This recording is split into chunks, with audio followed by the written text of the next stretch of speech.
et de mobilité à la ville de Montreuil. Donc, elle est l'équivalent de Capucine, comment on s'appelle, Miton à notre mairie. Je l'avais invitée, j'avais espéré qu'elle puisse venir, mais malheureusement ça n'a pas été possible. Et donc c'est l'occasion d'échanger, et ça tombe pile poil au moment où Phare à vélo va commencer à dessiner son plan vélo. Et d'ailleurs, comme beaucoup d'associations vélo dans notre région et même dans toute la France, et ben, il se trouve que Mélie l'a fait, la ville de Montreuil l'a déjà fait. Donc c'est une superbe occasion d'apprendre de ses expériences, de lui demander conseil, d'éviter les erreurs à faire, de savoir ce qui a bien marché, etc. Donc, mais avant de commencer par le vélo, voilà, je voulais te demander de te présenter un petit peu pour que les gens apprennent à te connaître un peu. D'accord. Merci de m'inviter d'abord. Je suis très content de découvrir Phare à vélo. Ouais. À la vôtre. Et les cyclistes dans la salle? Ah oui. Donc, il ne fait pas de vélo ici. On fait tous partie du club des SUV. On est là pour voir à quoi ça ressemble. Ah, c'est très confortable. Alors, je suis effectivement le directeur de l'espace public et de la mobilité pour la ville de Montreuil. Donc, je gère une direction de 65 personnes qui s'occupent d'entretenir le domaine public. Donc, l'éclairage public, l'état des sols, des trottoirs, le mobilier urbain, les aires sur vélo. Mais aussi de transformer l'espace public pour le rendre plus humain, plus urbain, plus convivial, plus cyclable. Et puis, il y a toutes les actions qui encouragent les gens à changer dans leur mobilité. Donc ça, évidemment, j'en parlerai ce soir. Et puis, j'ai aussi un petit volet sur le commerce, toutes les terrasses, les marchés, les food trucks, tout ce qui anime aussi l'espace public au niveau commercial et qui est lié aux enjeux de mobilité, comme vous le savez sans doute. À la base, j'ai fait des études d'histoire. Donc, je suis historien au tout début et j'ai étudié notamment l'histoire de la ville et ça m'a orienté vers l'urbanisme. Et j'ai fini mon cursus d'études à l'Institut, aujourd'hui l'Institut national des sciences appliquées de Strasbourg, sur l'aménagement urbain, la maîtrise d'ouvrage en projet urbain. Et puis j'ai travaillé à Strasbourg en urbanisme, puis au bout de 3 ans je suis venu en région parisienne pour travailler à Saint-Denis, à Pleine Commune, en tant que chef de projet d'aménagement, et puis ensuite j'ai été recruté à Boulogne-Billancourt comme chef du service urbanisme. Mais juste pour qu'on comprenne bien, ça va assez vite, étudiant en histoire ou en histoire, et ensuite tout de suite dans l'urbanisme. Comment se fait ce déclic? L'urbanisme, c'est la ville. Et la ville, c'est de l'économie, de l'ingénierie, de l'architecture, de la géographie, c'est l'histoire aussi, c'est du temps. Et les études d'urbanisme sont en général des études qui font venir des gens de plusieurs horizons, avec un cursus de base qui est souvent issu de la géographie et de l'architecture. Nous, on va trouver aussi des sociologues, des ingénieurs ou des historiens. Et donc c'est comme ça que je suis venu à travailler, à étudier sur l'urbanisme, parce qu'ayant étudié l'histoire de la ville, j'ai réalisé que les villes que l'on voit aujourd'hui n'ont pas toujours été comme ça. Le tracé des rues est lié à une histoire. Et ce tracé a pu évoluer. Ou au contraire, il a pu ne pas évoluer depuis des temps très lointains. Je viens de Strasbourg qui est une ville qui a été fondée par les Romains. Et aujourd'hui encore, on retrouve des traces de l'urbanisme romain à Strasbourg. Et puis après, de plein d'autres traces qui se sont succédées, c'est des strates. Et comprendre l'histoire de la ville, comprendre son évolution dans le temps, permet aussi de se projeter dans le futur et d'avoir une conception de la ville qui tient compte de ses racines et qui tient compte du fait que ce qu'on décide aujourd'hui, c'est pas que pour aujourd'hui, c'est aussi pour dans très longtemps. Par exemple, une maison qu'on va construire aujourd'hui, elle va durer pendant 100 ans, 200 ans. Une rue qu'on va construire aujourd'hui dans un nouveau quartier va durer pendant 1000 ans. Et donc, il faut évidemment pas le faire à la légère. D'accord, tu te rends très compte de la durée en fait, de ton projet. Oui. Et par exemple pour le plan vélo, tout de suite, j'ai envie de... on en parlera tout à l'heure, mais cette dimension historique, c'est vraiment... comment tu imagines cette perspective à long terme pour le vélo? De se placer dans le temps permet aussi de relativiser le poids de la voiture aujourd'hui. Il est récent, à l'échelle de nos villes. C'est-à-dire que... ça fait longtemps après que j'ai plus fait d'histoire, donc j'ai oublié pas mal de choses, mais je ne sais pas si vous savez il y a combien de temps que les villes ont été créées, si vous avez une idée de l'âge qu'ont nos villes finalement. Je ne parle pas de Paris en soi, mais de la première ville, quand est-ce qu'elle a été fondée? Est-ce que quelqu'un a une idée de ça? La première ville. Quoi, Ouais. la première ville, Ouais. les Sumériens, 3000, moins de 3000 avant Jésus. Je sais que Fontenay-Rose a 1000 ans, par exemple. Ah, 1000 ans. pas mal. Donc 3000 ans. La région de. Ça n'entend comme ville. Alors c'est 7000 ans. 7000, Les archéologues ont déterminé que les toutes premières villes ont été fondées il y a 7000 ans. Ça veut dire que ça fait 7000 ans qu'une partie de l'humanité vit dans un contexte ensemble et dans un contexte urbain. Et le contexte urbain, ça suppose un agglomérat de maisons, mais aussi d'espaces publics. Et cet espace public, pendant 7000 ans, il a supporté la fonction de déplacement, bien sûr, à pied, en grande majorité, aussi un peu à cheval, le commerce, le jeu, la rencontre, la sociabilité. Cet espace public, il a servi, ce qu'on appelait l'agora à l'époque grecque, il a servi à la ville, à la cité. La voiture, elle est apparue au XXe siècle, on va dire, simplifié. Elle s'est démocratisée vraiment après la Seconde Guerre mondiale. Et donc ça fait 60 ans que la voiture est omniprésente dans nos rues. Ça fait donc 60 ans que nos rues ont été stérilisées par l'arrivée de véhicules qui vont vite et qui sont dangereux. Ça fait 60 ans que les enfants ont disparu de nos rues. Regardez les photos de Robert Doisneau, vous voyez encore des enfants dans les rues qui jouent. Ça, aujourd'hui, c'est devenu extrêmement rare. Parce que nous tous, ici, on a entendu nos parents nous dire « ne joue pas dans la rue, c'est dangereux ». Et pourquoi? Parce qu'il y a des voitures. Et cette tendance est préjudiciable, elle est à combattre, mais il faut aussi relativiser cette tendance, elle est récente. Est-ce que là ce que tu dis c'est très fort, c'est que nos rues ont été stérilisées par la voiture. Est-ce que c'est une philosophie personnelle ou est-ce que tu as appris ça comme ça dans tes études? Alors il y a les études, et puis après il y a le travail, où on apprend des choses travaillant, étudiant, et puis il y a aussi la formation continue. C'est-à-dire que personne ne doit s'arrêter d'apprendre. Et donc ça veut dire qu'il faut constamment lire. Les lectures dans notre milieu professionnel nous permettent de toujours nous améliorer. Et dans mon cas, donc je lis beaucoup. Et il y a un auteur qui m'avait bien marqué, influencé, c'est Nicolas Soulier. Nicolas Soulier, bien sûr, qui a écrit en 2013, je crois, Reconquérir les rues. Et ce livre, très bien fait, il est très facile à lire, il est très bien illustré, beaucoup de photos, et il prend quelques exemples français, il prend beaucoup d'exemples étrangers pour montrer ce qui est mal en France, ce qui est bien dans l'étranger. Alors bon, là c'est à travers, parce qu'il prend des exemples un peu caricaturaux, je pense, mais il a une démonstration très claire de ce qui rend une rue humaine, urbaine, et de ce qui au contraire peut la stériliser. C'était cette lecture-là qui m'a beaucoup marqué. Après, j'en ai lu d'autres qui ont été écrits avant ou après. Jan Gehl, par exemple, qui est un sociologue danois et architecte danois qui est très intéressant sur le sujet, qui a écrit pour les villes à l'échelle humaine. Voilà, il y a plein d'auteurs qui ont travaillé sur cette question, qui ont écrit, qui dès les années 50, même 60, ont déjà senti le problème que la voiture représentait pour la société. Donc c'est ancien, c'est pas récent qu'on se pose ces questions. Mais l'aménagement a mis du temps à s'adapter à cette réflexion.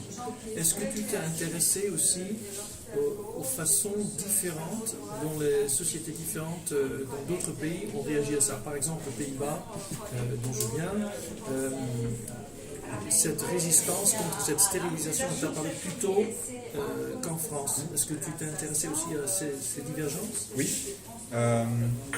Alors je me suis intéressé par le biais de la mobilité, puisque assez vite, je me suis intéressé et concentré sur les questions de mobilité. Aujourd'hui, je suis un expert sur les questions de mobilité. Je ne suis pas l'expert, je suis un parmi beaucoup d'experts dans ces questions. En tout cas, on a tous un domaine d'expertise. J'ai des collègues qui sont très très bons en paysage, des collègues qui sont très très bons en social. Et justement, je les ai embauchés en Algérie de voirie. Je les ai embauchés pour qu'ils fassent partie de notre direction et qu'on soit avec plein de profils qui sont complémentaires. Moi, mon truc, c'est la mobilité. Donc, évidemment, par ce biais-là, je me suis intéressé à la façon dont se déplacent les gens dans d'autres collectivités, d'autres pays, puisqu'il faut arrêter de se regarder le nombril. Il y a des choses qui ont été testées ailleurs qui sont intéressantes. Il y a des choses qui ont été faites en France qui sont à la pointe par rapport à ce qui se fait dans d'autres pays. On est connu comme étant la référence sur le tramway, et c'est légitime. Par contre, sur le vélo, eh ben, on a beaucoup à apprendre sur le Danemark et notamment, surtout, les Pays-Bas. Et oui, les Pays-Bas, oui, je connais évidemment l'histoire. L'Allemagne aussi.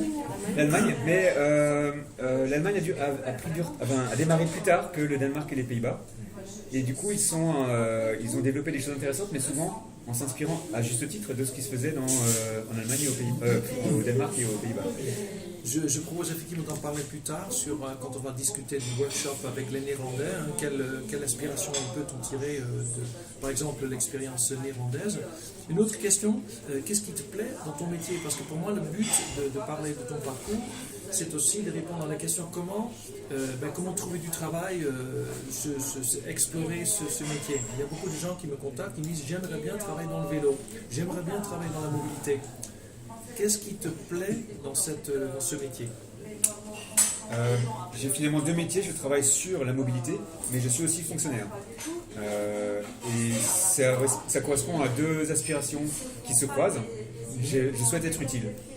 Et j'ai le sentiment de l'être quand je fais ce métier, puisque j'ai le sentiment que ce que je réalise au quotidien permet d'améliorer le quotidien justement des gens dans les villes pour lesquelles je travaille. Et du coup, j'ai le plaisir, je crois, de faire un travail qui me permet à la fois d'être utile et d'avoir du plaisir à faire ce travail. Et ça, c'est ce qui me motive. D'accord. Je reconnais beaucoup ce que tu dis. Et puis, ton rapport au vélo, est-ce que tu as continué à t'intéresser, commencé à t'intéresser au vélo parce que tu as fait des études à Strasbourg, ou est-ce que tu as toujours fait du vélo quand tu étais petit Mon bras montre que j'ai pas toujours été cycliste, j'ai été motard d'abord. Pendant 10 ans. Pendant 10 ans, je faisais du bruit, j'allais très vite.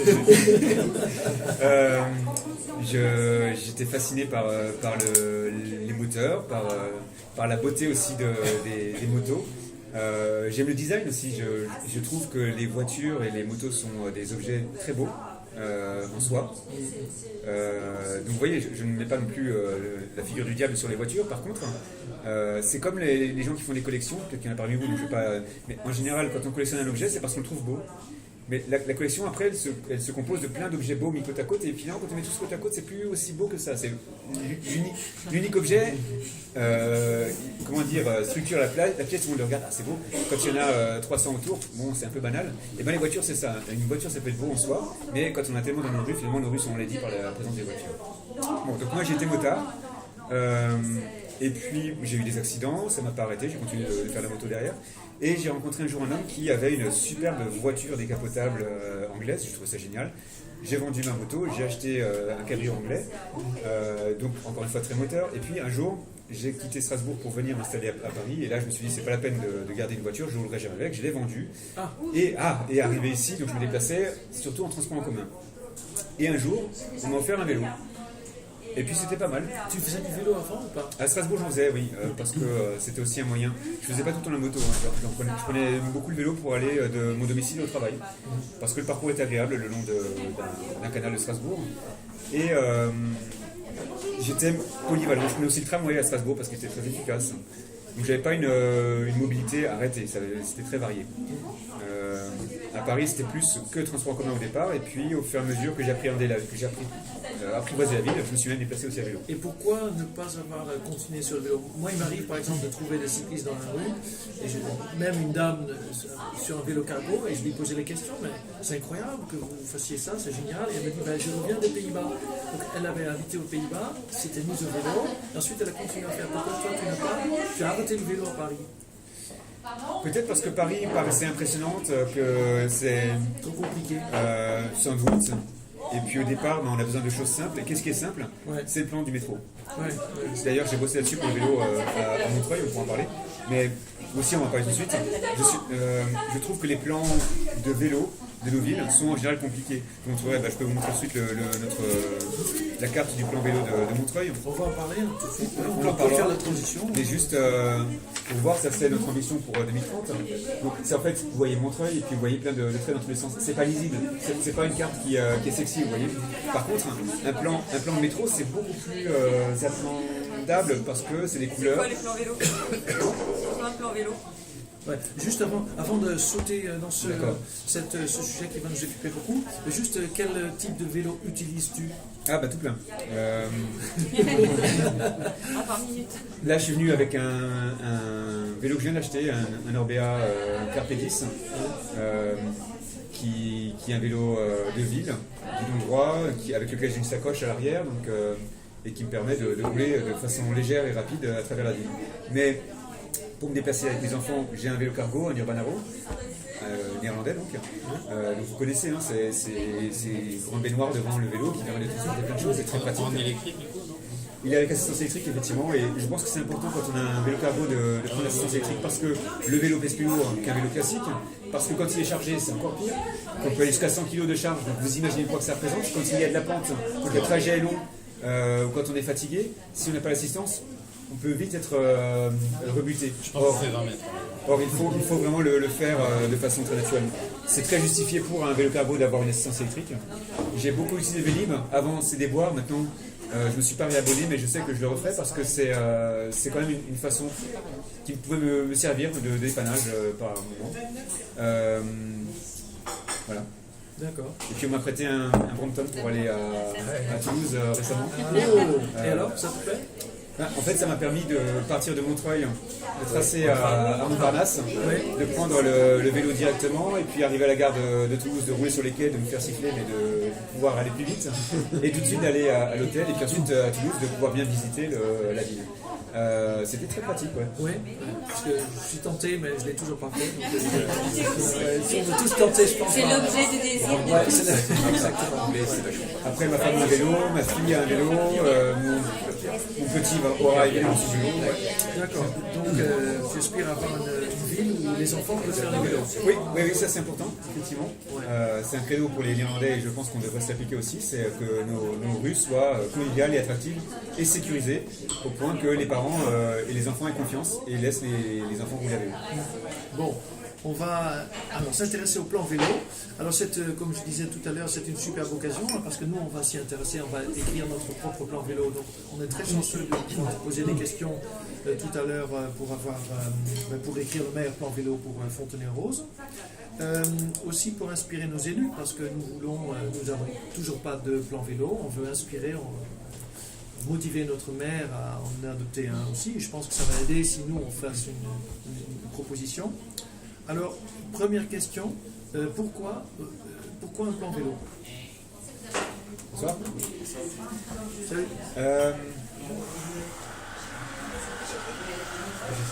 À Montreuil, ça fait longtemps qu'il y a des actions en faveur du vélo. Je ne suis pas arrivé et je n'ai pas créé les choses. Hein. Je suis dans un terroir qui est facile parce qu'il y avait déjà une base. Dès 99-2000, il y a eu une action de la municipalité en faveur du vélo qui a été stimulée à l'époque par une action associative locale qui militait pour qu'il y ait plus de place pour le vélo. Une association. Oui, qui s'appelait Vivre à vélo en ville, qui existe toujours, une VVV. Et qui à l'époque était très portée sur la revendication d'aménagement dans la ville pour le vélo. Aujourd'hui, elle a un peu quitté ce champ, elle est concentrée sur la vélo-école, et c'est la plus ancienne vélo-école de France, et très très grosse pour ça. Mais elle n'est plus active sur les questions d'aménagement de la ville. Mais en tout cas, à l'époque, elle a eu un effet fort en incitant le maire et le département à mettre en œuvre des actions en faveur du vélo. Ce qui explique peut-être qu'aujourd'hui, Montreuil est la grande ville de banlieue parisienne qui a le plus fort taux de pratique du vélo au domicile de travail. Quelle part modale? Qui reste ridicule, c'est 3,3%. Paris, on est à 4,5%. Enfin, on était. C'est les chiffres de 2015. D'accord. En 2015, Paris 4,5%. Montreuil 3,3%, Boulogne-Billancourt 2,8%, Saint-Denis 1,8% et Argenteuil 0,9% je crois. Et l'INSEE n'a publié les chiffres que des grandes villes. Donc on n'a que les villes de plus de 100 000 habitants de la région. Donc je n'ai pas l'information du taux de vélo à Fontenay, ni à Vincennes, et peut-être bien qu'il y a des taux qui sont supérieurs. Mais elle parle des grandes villes. Puisque Montreuil fait 109 000 habitants, il y a du coup une présence cyclable qui est faible, mais qui reste comparativement plus élevée que ce qu'on a dans d'autres communes. Et je pense que c'est lié au fait qu'il y a ces aménagements qui ont été faits dans les années 2000, puisqu'il a été démontré que c'est l'aménagement avant toute autre chose qui met les gens sur le vélo. Et alors, pourquoi un plan vélo? Pour donner de la cohérence à nos actions. Puisqu'on faisait déjà beaucoup de choses. Quand je suis arrivé, j'avais pas forcément la possibilité de faire tout ce que je voulais. D'abord, j'ai pas été directeur tout de suite, je suis arrivé en tant que chef du service aménagement et je suis devenu directeur en 2016. Et à partir de 2016, j'ai voulu organiser toutes les actions qui étaient menées en faveur du vélo pour que ce soit lisible, cohérent et que ça donne une feuille de route à suivre. Et j'ai été aidé dans ce travail qui a été long à faire germer. J'ai été aidé par 2 événements. Le premier, c'est le baromètre des villes cyclables que la FUB avait mis en place. Fontenay a beaucoup œuvré dans ce sens et je sais que toi, Stein, tu as beaucoup joué pour ça. Il y a eu ce rapport qui était sorti en mars 2018. Il faut peut-être l'expliquer parce que pas tout le monde sait peut-être ce que c'est. D'accord. Ce baromètre a été fait en demandant aux cyclistes et aux citoyens français de bien vouloir donner leur avis sur la cyclabilité des villes dans lesquelles ils circulent. En gros, est-ce qu'ils sont à l'aise quand ils roulent dans ces villes? Et il y avait une vingtaine de questions auxquelles il fallait répondre pour dire le stationnement est facile ou pas, les pistes cyclables sont sécurisées ou pas, sont respectées ou pas, etc. Donc plein de questions qui ont permis d'abord une vision globale sur comment les Français ressentent la cyclabilité en France, et puis ensuite d'avoir l'information ville par ville. Et ce qui est formidable, c'est que cette enquête a recueilli plus de 100 000 réponses. Précisément 113 000. Et ces 113 000 réponses ont été finalement le résultat le plus important qu'il y ait jamais eu en France sur une enquête concernant le vélo. Et là-dessus, on se retrouve après à avoir un classement des villes qui sont les plus cyclables de France par catégorie. Puisque c'était pas intéressant de comparer Fontenay-aux-Roses avec Strasbourg. C'est pas la même taille, c'est pas le même moyen. Mais par contre, de comparer Strasbourg avec toutes les autres villes de plus de 100 000 habitants, là c'était pertinent. De comparer toutes les villes entre 50 et 100 000, etc. Du coup, on a ce classement. Vous voyez, donc il n'y a pas de suspense. La ville qui a été nommée par le cycliste la plus cyclable de France, c'est Strasbourg, pardon. Suivi de Nantes et Bordeaux. Pour les villes entre 100 000 et 200 000, c'est Grenoble, suivi de Dijon et Angers, etc. Vous avez ces informations qui sont disponibles en ligne. Vous cherchez baromètre des villes cyclables, vous le trouvez très facilement. Et sur ce podium, il n'y a pas Montreuil. Pas encore. Et après, vous avez ce document qui donne... Par contre, tout à la fin, je vois, ça va nous intéresser, il y a Sceaux surtout. Oui, il y a la voisine. Sceaux qui est notre ville voisine, qui est la plus cyclable de France avec la Flèche aussi. Et l'Île-de-France. Pour les communes de 20 000, C'est pour les communes de moins de 20 000 habitants. Et donc le classement était comme un frigo. Votre ville est un frigo. Est-ce que c'est A+, A, B, C, jusqu'à G? Il y a aucune ville de France qui a eu A. La meilleure ville de France a eu un B. C'est Strasbourg. F comme Fontenay. Il n'y a pas de M comme Montreuil, heureusement. Alors, il y a toutes les régions, et on va aller en Île-de-France. Vous avez la grande couronne et puis la petite couronne qui sont ici. Donc Paris a eu une note plutôt moyenne. Fontenay, on va la trouver, c'est ici.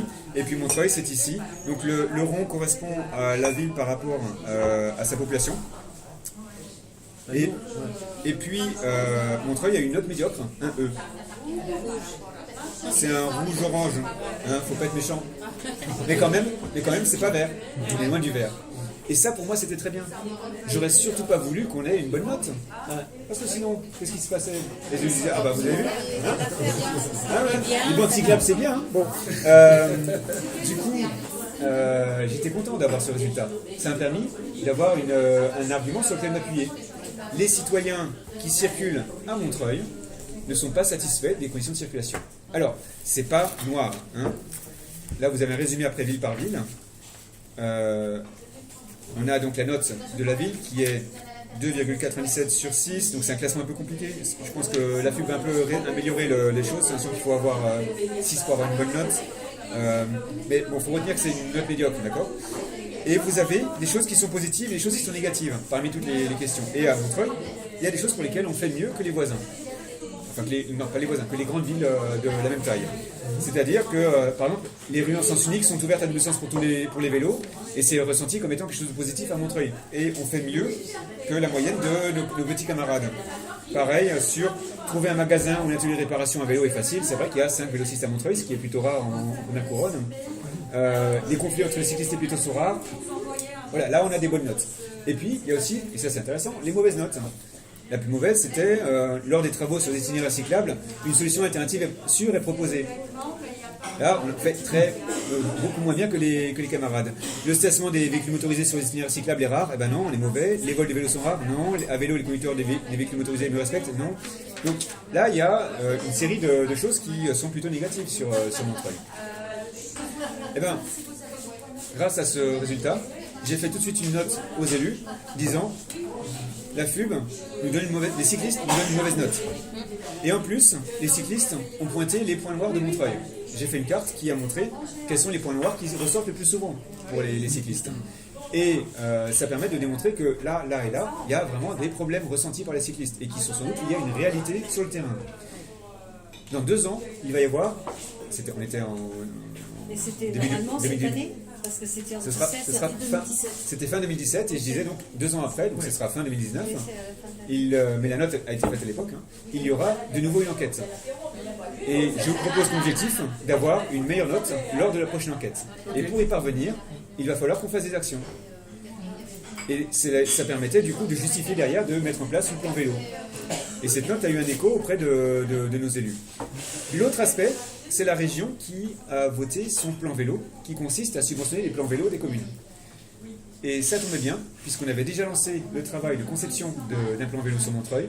Et donc, ça tombait à point pour donner le coup de pouce final, puisque grâce à cette décision de la région, les aménagements cyclables dans les communes qui se sont dotées d'un plan vélo sont subventionnés à hauteur de 50%. Et ça, c'est beaucoup.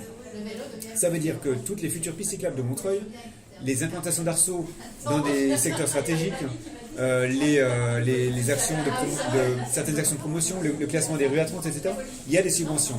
Jusqu'à 50%, donc si la ville, par exemple Fontenay-Rose, déciderait de mettre des arceaux à vélo partout, il pourrait demander 50% du prix. Exactement. À la région. 50% pour tous les projets. Tout à fait. Avec un plan vélo. Mais à la condition impérative d'avoir un document stratégique, autrement dit un plan vélo. D'accord, ok.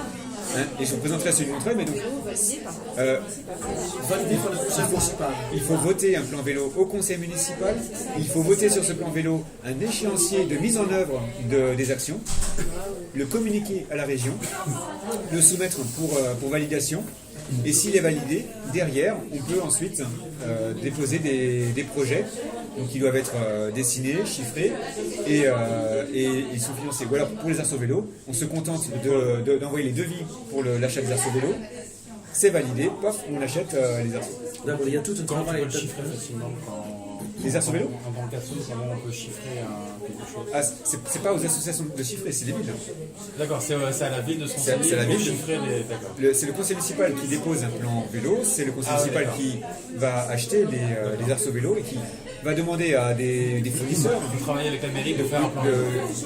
Les fournisseurs qui vont vendre des arceaux vélos à la ville vont à Montreuil, un arceau vélo c'est 250 € le pièce. Ouais. On a décidé d'en acheter 1200. Alors si on parle arceau vélo, la question va tout de suite se poser pour nous. Effectivement, quels critères utiliser pour dire combien il en faut? Est-ce que, par exemple, une série de 5 dans chaque rue, ou est-ce qu'on va penser en termes de pôle d'intérêt Il y a deux axes de travail pour les arceaux vélos. Le premier, le plus logique, le plus facile à appréhender, c'est que les pôles d'attractivité doivent être équipés d'arceaux vélos, de stations de vélo. C'est évidemment les gares, c'est les stations de métro, c'est les bibliothèques, les théâtres, les piscines, les écoles, la mairie, tout ce qu'on peut imaginer qui sont des lieux où les gens vont se retrouver et peuvent avoir un besoin d'accrocher des vélos. C'est les pôles commerciaux, c'est des concentrations d'emploi, c'est voilà, vous voyez ce genre de choses. Ouais. L'autre logique qu'on met en place à Montreuil, c'est de systématiser la pose d'arceaux vélo en amont des passages piétons. Puisque la présence d'une voiture en amont du passage piéton va masquer le piéton s'il n'est pas très grand, ou l'enfant, lorsqu'il va vouloir traverser. Et si une voiture vient et qu'elle ne voit pas le piéton, il y a un grand risque d'accident. Et quelle est la situation légale? Parce que j'avais compris que la loi allait changer et bientôt ça allait être interdit de stationner à moins de 5 mètres en amont d'un passage piéton. Est-ce que ça sera acté? Alors ça tombe bien, c'est déjà le cas. Ah, c'est déjà interdit. Voilà. D'accord. Depuis le 1er juillet 2015 ou 2016, 2016, Ouais. il est interdit pour tout automobiliste de stationner son véhicule à moins de 5 mètres d'un passage piéton, sauf si la place est matérialisée. D'accord. Donc, dans une rue où il n'y a pas de passage piéton, il n'y a pas de dessin le long des rues et qu'on se gare le long des rues, de la bordure, on ne peut pas se garer à moins de 5 mètres, sinon c'est 135 € d'amende. Par contre, si la place est matérialisée, là, l'automobiliste peut se garer puisque finalement la ville l'incite à s'y garer. Donc, cette logique-là doit disparaître et on supprime nos places en les remplaçant par les arceaux. Et je dirais pourquoi. Mais la loi d'orientation des mobilités qui va sortir, je ne sais pas quand, mais elle va sortir, prévoit d'obliger aux villes de supprimer leurs places en amont des passages piétons. Donc finalement, Même s'ils sont matérialisés. même si matérialisés, donc, la loi donnera sans doute une date limite pour que les communes aient supprimé leurs places qui sont en amont des passages piétons. D'accord. Et, oui. Mais après, comment faire pour que les automobilistes ne se garent pas sur cette place où c'est interdit? Puisqu'il y a un enjeu de visibilité. Mettre un panneau disant que c'est interdit, vous savez très bien que ça ne sera pas vu, pas respecté. La bande jaune sur le trottoir, c'est pareil. Donc ça ne marche pas. Alors, il faut occuper le terrain. Si on l'occupe avec un îlot en béton, ça c'est efficace, la voiture ne va pas se garer dessus. Par contre, c'est un îlot qui va servir à personne. Voilà. Alors on peut se dire, on va mettre des plantes dedans. Oui, mais si on met des plantes dedans, elles risquent de pousser et de masquer le piéton. Ça peut être un effet pervers. L'autre aspect, c'est que ça suppose plein de petits espaces qu'il faut entretenir. Et entretenir ça, c'est difficile quand on manque de moyens humains. Donc c'est pas la bonne idée. Ensuite, il y a l'extension du trottoir. Ça, c'est pas mal. Mais là, pour le coup, ça coûte super cher. Parce que déplacer la bordure, c'est déplacer le fil d'eau. Et ça, en ingénierie, c'est beaucoup plus cher de voir. Donc, le fil d'eau, c'est là où l'eau va couler le long du camion. Dites-le si c'est trop technique. Et puis, il y a le fil d'eau. La bordure, la route sert à circuler, mais sert aussi à gérer les eaux de pluie. Et donc, la bordure qui est le long de la chaussée conduit le fil d'eau vers la Valoire. Bonsoir.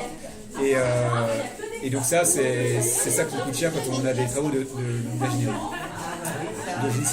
Et puis, comment occuper alors? Eh ben, on met du stationnement, moto ou vélo. C'est ce que la loi permet aujourd'hui. Sauf que les motos, elles ont un volume qui masque les enfants. Le CEREMA l'a démontré. Pour ceux qui ne savent pas, le CEREMA, c'est un centre d'études d'État qui accompagne les collectivités dans la réflexion sur l'ingénierie, sur l'aménagement, et qui fait des expériences en lien avec les communes. Moi, je travaille avec le CEREMA sur quelques expériences. Et il a été démontré donc, assez facilement que les motos sont un masque qui n'améliore pas la situation pour les enfants. Et donc, il reste quoi? Eh bien, les arceaux vélos. Les arceaux vélos permettent d'occuper l'espace, d'empêcher les voitures de se garer et en plus d'apporter quelque chose de positif, puisque ça donne une offre de stationnement pour les cyclistes. Et donc, cette politique que l'on est en train de mettre en place permettra à terme de sécuriser les traversées piétonnes et de systématiser la présence d'arceaux vélos au droit des passages piétons, donc en général des traversées. Il y a deux problèmes supplémentaires. Odile m'avait demandé qu'est-ce que prévoit la ville de Montreuil en termes de stationnement sécurisé, notamment pour les vélos électriques, et autre chose aussi, le stationnement pour les résidents qui n'ont pas de local à vélo chez eux. Alors, d'abord, il y a le local vélo chez eux. C'est-à-dire que le plan local d'urbanisme doit prévoir une offre en stationnement vélo. Et il faut que cette offre ne soit pas ridicule. Mais même s'il y a un immeuble qui n'en a pas, voilà, il est obligé, même si c'est un immeuble ancien qui n'en a pas, il faut qu'il en crée. L'ancien, on en parlera après parce que lui, il est là. Mais il y a plein de nouvelles constructions qui vont se faire. Alors, là, c'est travail pour le futur, évidemment. Mais construire un immeuble et imposer qu'il y ait au minimum 2 mètres carrés par logement pour le vélo permet d'assurer une offre en stationnement vélo qui soit relativement conséquente. Puisque si on est en deçà de ces 2 mètres carrés par logement, on va se retrouver à avoir au maximum un vélo par logement, voire parfois même moins. Et donc on ne répond pas à l'objectif qu'on se fixe d'avoir plusieurs vélos par famille. Oui. 2 mètres carrés, c'est la loi, c'est un projet, non, c'est un rêve. Il n'y a pas de loi, c'est le plan local d'urbanisme qui fixe les règles. Mais et après, chaque ville fixe ses principes. Nous, c'est pas ça. Non, c'est pas ça. Vous avez fait une immeuble. Et à Montreuil, c'est pas ça. À Montreuil, aujourd'hui, le plan local d'urbanisme est à 1,5 m² par logement. Parce qu'il y a d'autres raisons qui ont joué, on a raté un coche, mais on va le corriger lors du PLUI qui est en train de se mettre en place. Néanmoins, j'ai travaillé sur ce sujet avec mes collègues pour leur montrer que si on fait moins de mètres carrés, on est à côté de la plaque. Et puis le local vélo, ça sert à rien de le mettre tout en haut d'un gratte-ciel ou dans la cave. Il faut que ce soit facilement accessible, donc de préférence en rez-de-chaussée. Donc ça, pour le coup, maintenant à Montreuil, les locaux vélos doivent être systématiquement en rez-de-chaussée. Ça, c'est la première réponse pour les constructions neuves. Après, les constructions anciennes n'ont pas forcément une offre suffisante. Tu conseilles 2 mètres carrés par logement? Oui. Ok, très bien. On pourra en faire 3. Hein. Allez, on a rien existe. Après, il y a une question de. Il y a une question après d'équilibre économique, puisque il faut aussi que l'opération se tienne. Et un rez-de-chaussée, c'est pas évident. Il y a déjà tellement de choses qui s'y bousculent. Les poubelles en général sont aussi au rez-de-chaussée. Il y a les poussettes aussi. Il y a les accès, les ascenseurs. Il y a un moment où on a du mal à tout faire rentrer. Mais ce qui est intéressant, c'est que j'ai vu des opérations qui ont été faites en Autriche et au Danemark, ou peut-être au Pays-Bas, où les constructeurs ont obtenu de déroger au minima de stationnement automobile qu'impose le plan local d'urbanisme, à la condition qu'ils fassent encore plus pour le vélo. Et donc encore plus pour le vélo, ça voulait dire quoi? Ça voulait dire des locaux immenses, ça voulait dire des ascenseurs immenses qui permettent de rentrer le vélo et de monter à l'étage si on veut. Ça comprenait l'implantation dans le local vélo d'une pompe à vélo, d'une station de réparation, en gros de tous ces services qui sont utiles aussi au quotidien pour les cyclistes. Et la ville de Vienne a autorisé du coup un promoteur à déroger au minima de construction de stationnement auto, puisqu'il faisait plus pour le vélo. Et ça, c'est une démarche qui me semble très intéressante. Et faisable aussi à montrer, est-ce que vous peut décider Si, ouais. je ne sais pas comment, dans le contexte français, on peut déroger à un plan local d'urbanisme, sachant que tous les projets de promoteurs qui sortent sont attaqués par des riverains pour tous les moindres détails que les riverains peuvent trouver, en général juste pour se faire de l'argent. Et du coup, est-ce que le fait de déroger au PLU pour augmenter le vélo n'est pas une faiblesse qu'on donne face à un recours? Je ne sais pas. Là, et pour le coup, je ne suis pas juriste, donc je ne vais pas rentrer dans ce sujet pour l'instant, mais c'est intéressant de noter qu'il y a des démarches comme ça qui existent ailleurs. Et puis, donc le vélo électrique, comment faire? Parce que même dans un local, ça peut être volé. Comment est-ce que la ville de Montreuil a prévu du stationnement individuel, par exemple, sécurisé pour les vélos électriques Alors, Et la recharge? Oui, et la recharge. Déjà, on va évacuer le sujet. Montreuil ne subventionne pas l'achat de vélos, D'accord. qu'ils soient standard ou électrique ou cargo. Ça me plairait bien, hein, franchement. Mais ça représente une dépense de fonctionnement importante. Les budgets des communes, c'est de l'investissement et du fonctionnement. On ne va pas faire un cours sur les budgets municipaux, mais le poids des dépenses de fonctionnement pèse trop lourd et doit être diminué pour permettre plus d'investissements qui permettent de faire, par exemple, des pistes cyclables. Or, subventionner l'achat de vélos électriques, c'est une dépense de fonctionnement. Donc déjà, ça part avec une mauvaise base. Et puis, si on veut inciter les gens à acheter un vélo électrique, eh bien, ou un vélo tout court, il faut que la subvention soit importante pour déclencher l'achat. Mais si c'est important, ça coûte encore plus cher. Et quand on manque de moyens, et c'est le cas de Montreuil, eh bien, on va avoir tendance alors à faire une subvention faible, à 50, 100 euros. Et si on est à ce montant-là, eh bien, en réalité, on ne va pas inciter l'achat, mais tous ceux qui auront de toute façon envie d'acheter un vélo vont profiter de cette opportunité. Et donc, on va se retrouver à financer un achat qui de toute façon aurait eu lieu et à perdre de l'argent qui aurait pu servir pour les aménagements. Et surtout, le problème de base, et après je vous donne la parole, le problème de base, c'est pas d'avoir un vélo à disposition, puisque en Ile-de-France, en banlieue, il y a aujourd'hui un vélo par ménage. Donc, le problème, c'est pas ça. C'est parce que ces vélos, ils sont là, mais ils roulent dans les cadres parce que les gens ont peur de rouler avec. Et donc, il faut lutter contre cette peur, il faut aménager. Et c'est là où l'argent doit d'abord être dépensé. Oui, je suis d'accord. Mais j'ai vu à Dijon ce week-end qu'il y a aussi la location à l'année dans la ville de Dijon. Et ça, c'est génial parce que 80 € pour l'année entière. Et donc, avec une ville qui, apparemment, a l'air bien organisée pour le vélo. Et c'est très bien. Et alors, on a de la chance, ça va venir en Ile-de-France. Ile-de-France. À l'année, 80 €, ça, c'est possible pour n'importe qui, n'importe quelle petite bourse. Et ça favorise complètement une mobilité Donc ça, pour tous. ça va venir en Ile-de-France, puisque la région Ile-de-France va mettre en place une location longue durée pour des vélos à assistance électrique, qu'ils vont appeler Véligo. et qui il prévoit pardon, C'est plus cher. 40 par mois, je crois. peut-être, mais Ah oui. mais il prévoit du coup 10 000 vélos qui vont être mis sur le marché. Alors vous dites effectivement c'est plus cher, néanmoins c'est déjà une première offre dans ce sens. Et je pense que c'est la bonne échelle. La région est la bonne échelle pour faire ce type de travail, ou la métropole. À condition que la commune, effectivement, pousse à ce que les postes et réseaux partenaires s'implantent dans la ville. Ce qui n'est pas une obligation pour toutes les villes. Je sais pas. Ouais, et ça, c'est chiant. Fontenay, pour l'instant, n'est pas encore dans le réseau, de ce que je crois. D'accord. Et est-ce qu'il y aurait des points de location à Montreuil, par exemple, pour ce plan de VAE à longue Je sais durée? pas. Ouais.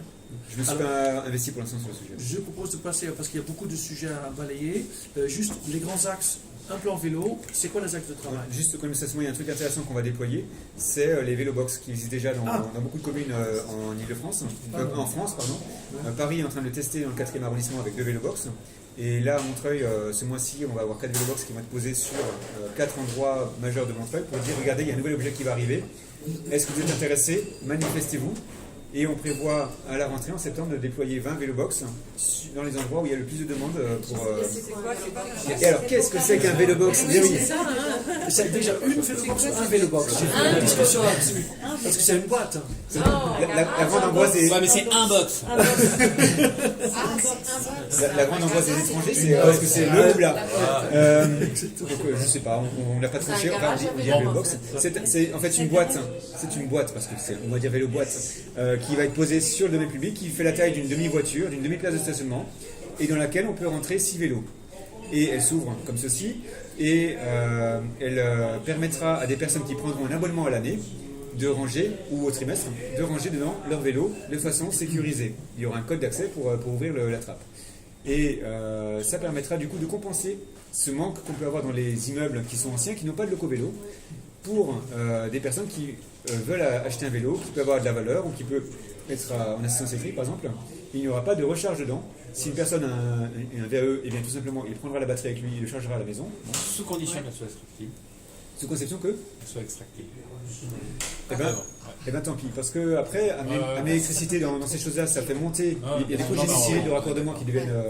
Donc là, c'est très simple. C'est Et une boîte. pensez-y quand vous achetez un vélo électrique que la batterie puisse Mais on a vu ça. On a vu c'est pas sur le extractif. truc, je sais plus à quel endroit exactement, mais il y avait un espace de local dans lequel il y avait des vélos. Et on se demandait ce que c'était. Il y avait un cadenas, je sais pas quoi.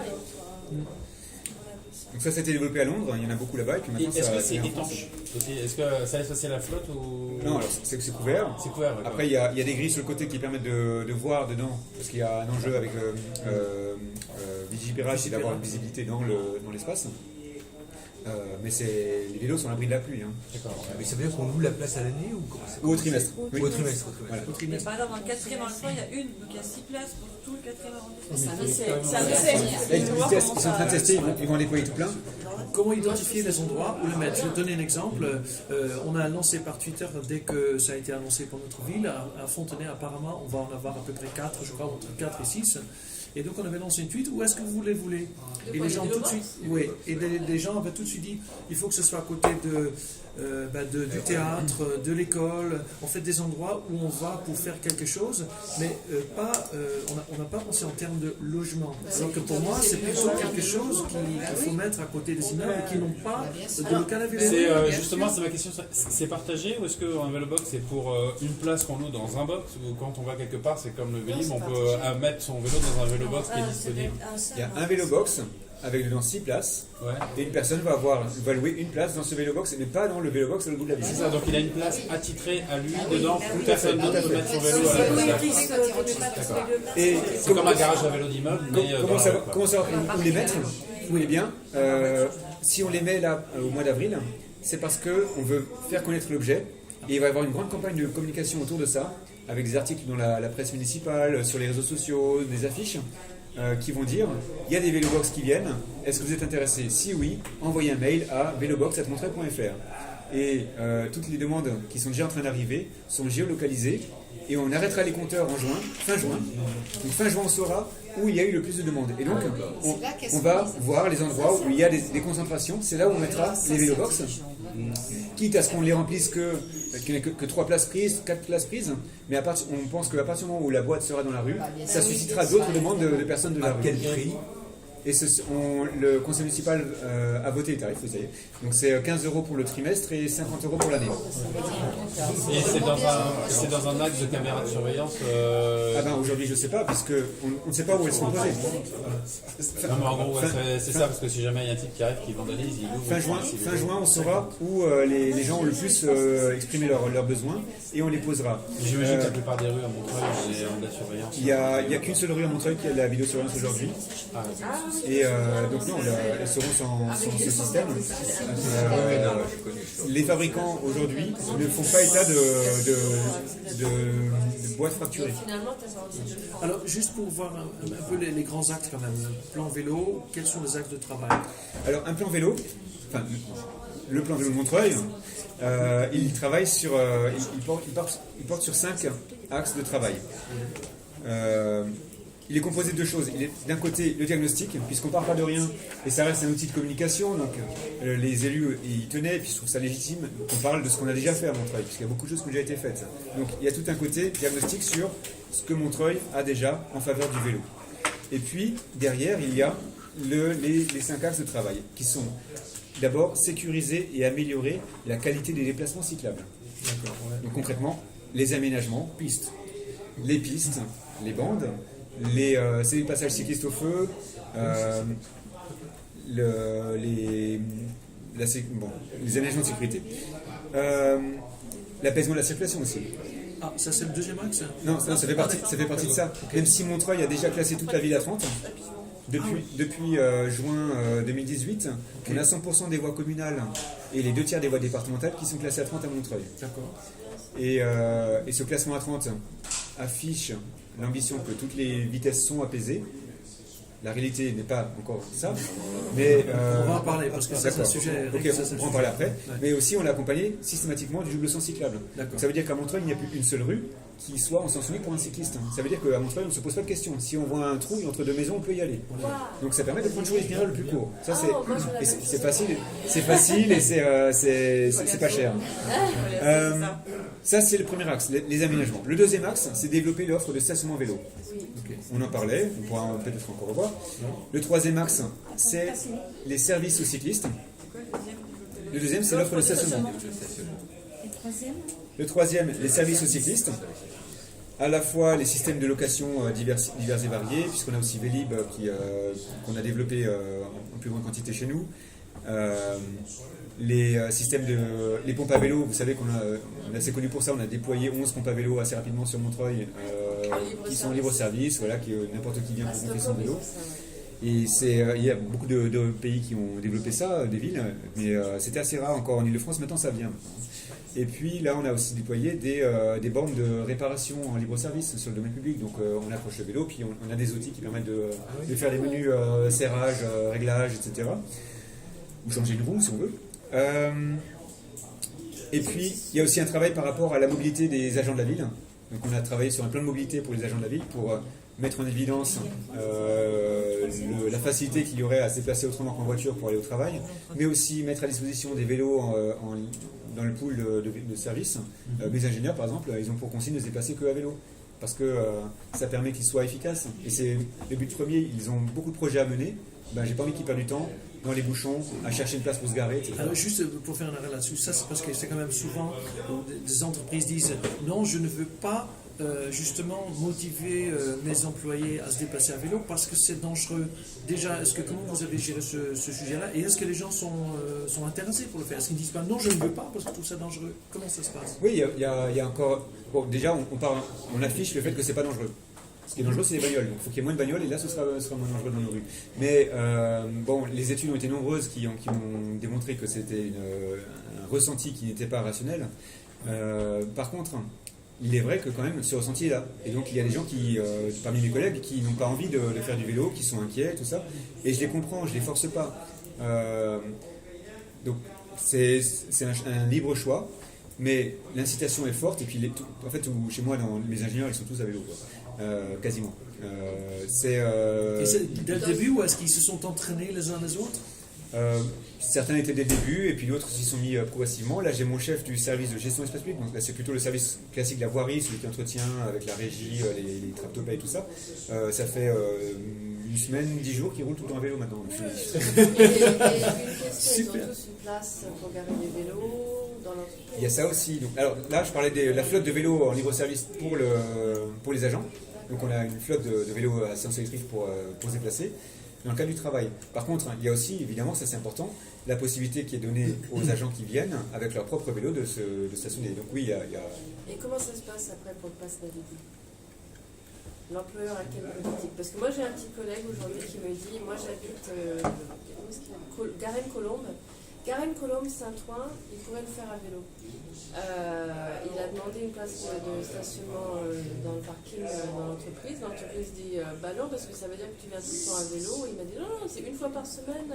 Ah oui, mais après on ne te rembourse plus le pass Navigo et puis il y aura des abus, etc. S'il paye le pass Navigo, l'entreprise n'a pas le choix, elle doit le rembourser. Il donne la Même preuve. s'il vient à vélo. Même s'il vient à vélo. Il y a une loi. Ben oui, il y a une loi. Parce que notre L'employeur en Ile-de-France n'a pas le choix. Il doit payer 50% du pass Navigo. Et le fait que l'employé lui dise je vais venir à vélo une fois par semaine ou 2 fois par semaine et j'ai besoin Il peut d'une venir toute la place, semaine. sur quelle loi je peux m'appuyer Il pour l'aider là? Il paye le pass Navigo, donc il va à une agence RATP, il reçoit un justificatif de paiement de ça, et il le donne aux ressources humaines. Parce que la RH a dit. Ouais. Alors, oui. Mais je vais Vous réglez ce cas. Vous vous renseignerez, vous verrez, il n'y a aucune dérogation possible Parce pour que lui, il l'employeur. dit je fais sinon le trajet, c'est que je fais toute une boucle par Saint-Lazare pour revenir sur Saint-Ouen, alors que moi je suis juste. Donc il y a ça, et puis on va mettre en place aussi l'indemnité climatique vélo pour les agents, pour les encourager justement à se déplacer à vélo. Je passe sur les services, il y a aussi la promotion du vélo, donc on fait de la communication. Ça, c'est le 4e axe. Maintenant on passe au 4e axe, la promotion par le biais de campagnes de communication en faveur du vélo. Là il y a plein de campagnes, je vous ai la montré, il y a plein d'affiches qui disent un coup de pompe et ça repart, on voit une fille toute contente qui est sur son vélo avec les jambes qui roulent, et on parle des 21 pompes, des 11 pompes à vélo, des 21 stations de Vélib, des stations de réparation, on parle de tout ça, des services. On a une campagne par thème en fait. Il y a des événements, on organise une fête du vélo tous les ans en juin à Montreuil, qui se déroule en même temps que la journée mondiale du vélo. Une journée mondiale du vélo. Depuis le 3 l'année juin, dernière. je crois. C'est le 3 juin. On le fait en même temps, cette année ce sera le 1er juin. C'est dans nos agendas. Et puis il y a des actions en faveur des enfants dans les écoles, puisque les enfants, on a l'habitude de les envoyer en classe de ski ou classe de mer, n'importe quoi, et ben on a dit ils peuvent aussi faire des classes de vélo, c'est-à-dire en fait faire de la rando vélo ou du vélotourisme. Quoi. Ah oui, c'est super. Et puis après, il y a un point qui est très important je trouve, c'est évaluer la progression de notre politique. Évaluer, puisque c'est quelque chose qui est souvent oublié en France, c'est l'évaluation des politiques publiques qui sont menées. Et donc pour le vélo, c'est tout aussi important. Donc on déploie des compteurs à vélo sur nos axes cyclables et les autres pour identifier la fréquence des cyclistes, voir l'évolution au fil des journées, des saisons, etc. Mais aussi après, comparer année après année quelle est l'évolution de la fréquentation. Alors, il y a des comptages, comment ça se passe? Donc ce sont des boucles magnétiques qui sont dans le sol, avec un compteur qui est dans la chaussée sur le côté, et qui émet tous les soirs, dans la nuit, je reçois le compteur de la Croix de Chabot, et donc je peux voir combien de cyclistes sont passés la veille. Il y en a combien de boucles dans toute la ville? Aujourd'hui, il n'y en a qu'une seule, on va en déployer 11. Ouais. La prochaine arrive samedi, là. D'accord. Et puis, ces boucles, donc, comptent chaque fois qu'il y a un vélo qui passe. Est-ce que ces informations sont disponibles en open line, en ligne pour tout le monde? Il y a comment ça s'appelle? C'est une demande vraiment forte, surtout des militants qui aimeraient... Donc ça, on communique. Il y a une structure française, dont j'ai oublié le nom, je vous le dirai après, qui centralise toutes les données des compteurs pour les villes qui sont volontaires pour les partager. Ah bon? Et vous allez dessus et vous pouvez voir les données des cyclistes qui roulent à Lille, à Lyon, à Bobigny, etc. Et donc, nous, évidemment, on partage nos données avec cette association. Et est-ce que le plan vélo est disponible Il est disponible en ligne, vous allez sur le site montreuil.fr. Et on peut télécharger le plan On peut vélo. télécharger ce document. Voilà. Et là, on a une version, je parlais de communication, on va avoir une version un peu plus, parce que c'est le document technique, et on va avoir une version plus communicative qui est rédigée maintenant et qui va sortir pour la fête du vélo. Alors, question, Hélène avait posé une question tout à l'heure. Comment s'inscrire dans un partage là, parce que le vélo va forcément prendre la place aux autres usages, parce que c'est un usage qui va prendre la place. Comment ce plan et vos services gèrent ça, ce partage de l'espace public? C'est-à-dire, par exemple, vis-à-vis des piétons, par exemple. Ok. Alors, vis-à-vis de l'environnement. L'espace public, il a des limites qui sont en général les façades.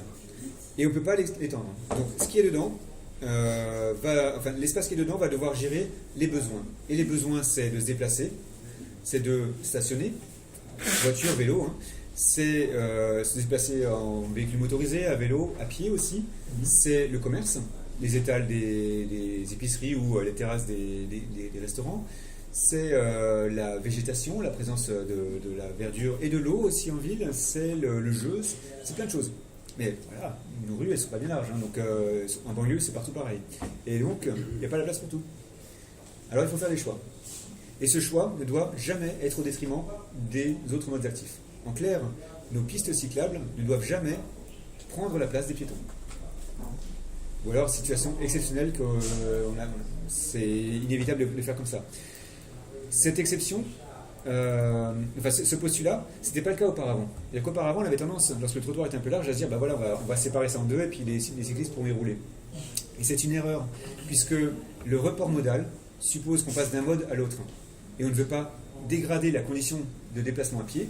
Les piétons sont tout aussi vertueux que les cyclistes, il faut les préserver, les encourager. C'est au contraire ceux qui se déplacent en voiture qui vont devoir, ou en moto, qui vont devoir se reporter sur le déplacement en vélo. Donc, si on fait des aménagements, il faut qu'ils prennent la place sur les déplacements motorisés pour inciter à ce report. Question sur, on a parlé des pistes, oui, Mike et Hélène, tu as une autre question par rapport à ça ou... Non. Alors, la règle paraît bien. Ouais. Moi aussi. Moi, Du je coup, compléterais en disant pas au détriment des arbres. Oui, Des arbres. oui. Et parfois, on est en conflit. Par exemple, on a une rue qu'on va aménager à Montreuil qui s'appelle la rue Marceau. Là. Le chantier démarre la semaine prochaine, le mois prochain. Et dans cette rue, aujourd'hui, c'est absurde. On a une chaussée en sens unique qui fait 6,50 m de large. On a besoin de 3 mètres pour une... Donc là, elle fait 6,50 m. Il y a du stationnement de part et d'autre, donc à chaque fois 1,80 m par et d'autre. Et puis il y a des trottoirs de 1,20 m de part et d'autre. 1,20 m de chaque côté. C'est ridicule, c'est honteux. Et donc ça, on va le changer. On réduit évidemment la largeur de la circulation motorisée. On supprime une bande de stationnement, on n'en garde plus qu'une seule. On élargit les trottoirs et on fait un aménagement cyclable. Mais là, on s'est retrouvé à choisir entre un aménagement dans les deux sens ou un aménagement dans un sens et les arbres. Et le choix était de préserver aussi les arbres, puisqu'ils jouent un rôle aussi important dans plein d'aspects. Donc, on a assumé que dans cette rue, il y aura une belle piste cyclable dans un sens, mais que les vélos rouleront dans la circulation générale dans l'autre. Et effectivement, parfois, il y a des choix à faire. Question par rapport au le Croix de Chavaux, ce fameux croisement, un carrefour très complexe, devenu très emblématique parce que la ville a décidé de mettre en place des pistes bleues. Ouais. Je ne sais pas si vous le connaissez, en fait la presse y a consacré beaucoup d'attention. La Croix de Chavaux. Si tu peux en parler peut-être de cette expérience et les résultats. À Montreuil, la Croix de Chavaux, pour situer, c'est ici. C'est le principal carrefour. La mairie est là. Là, vous avez Paris. Donc, on touche pas beaucoup Paris, mais après, on se développe ici. Et vous avez donc le centre, il est là. Et ça, c'est le gros carrefour de Montreuil. Et cette Croix de Chavaux, elle est très routière. C'est un grand rond-point. Et c'était pendant longtemps un espace où on ne faisait que transiter. À la fois en voiture, mais aussi les piétons. On ne s'arrêtait pas à la Croix de Chavaux. Et il y a l'ambition politique de transformer ça en une place urbaine. Je ne vais pas détailler ce projet, mais ce qui est intéressant, c'est la façon dont on a transformé cet espace. Les élus ont eu la sagesse de ne pas vouloir lancer le chantier tout de suite pendant ce mandat, parce c'était tellement compliqué qu'il fallait prendre le temps de bien discuter, débattre, avoir un diagnostic clair sur ce qu'il faut. Ça fait du bien d'entendre ça. Honnêtement, c'était courageux. Oui. Et ce temps-là, a permis donc de discuter, débattre, mais aussi d'expérimenter. Et ça, c'est super. Parce que ça veut dire qu'on a, pendant à 2 occasions, on a transformé des choses sur la place en disant, on va voir. Vous verrez, on change, mais si jamais ça ne marche pas, on peut revenir en arrière. Donc on a commencé l'été 2017 par supprimer un parking de 45 places de surface qui se trouve à côté de la Croix de Chavaux.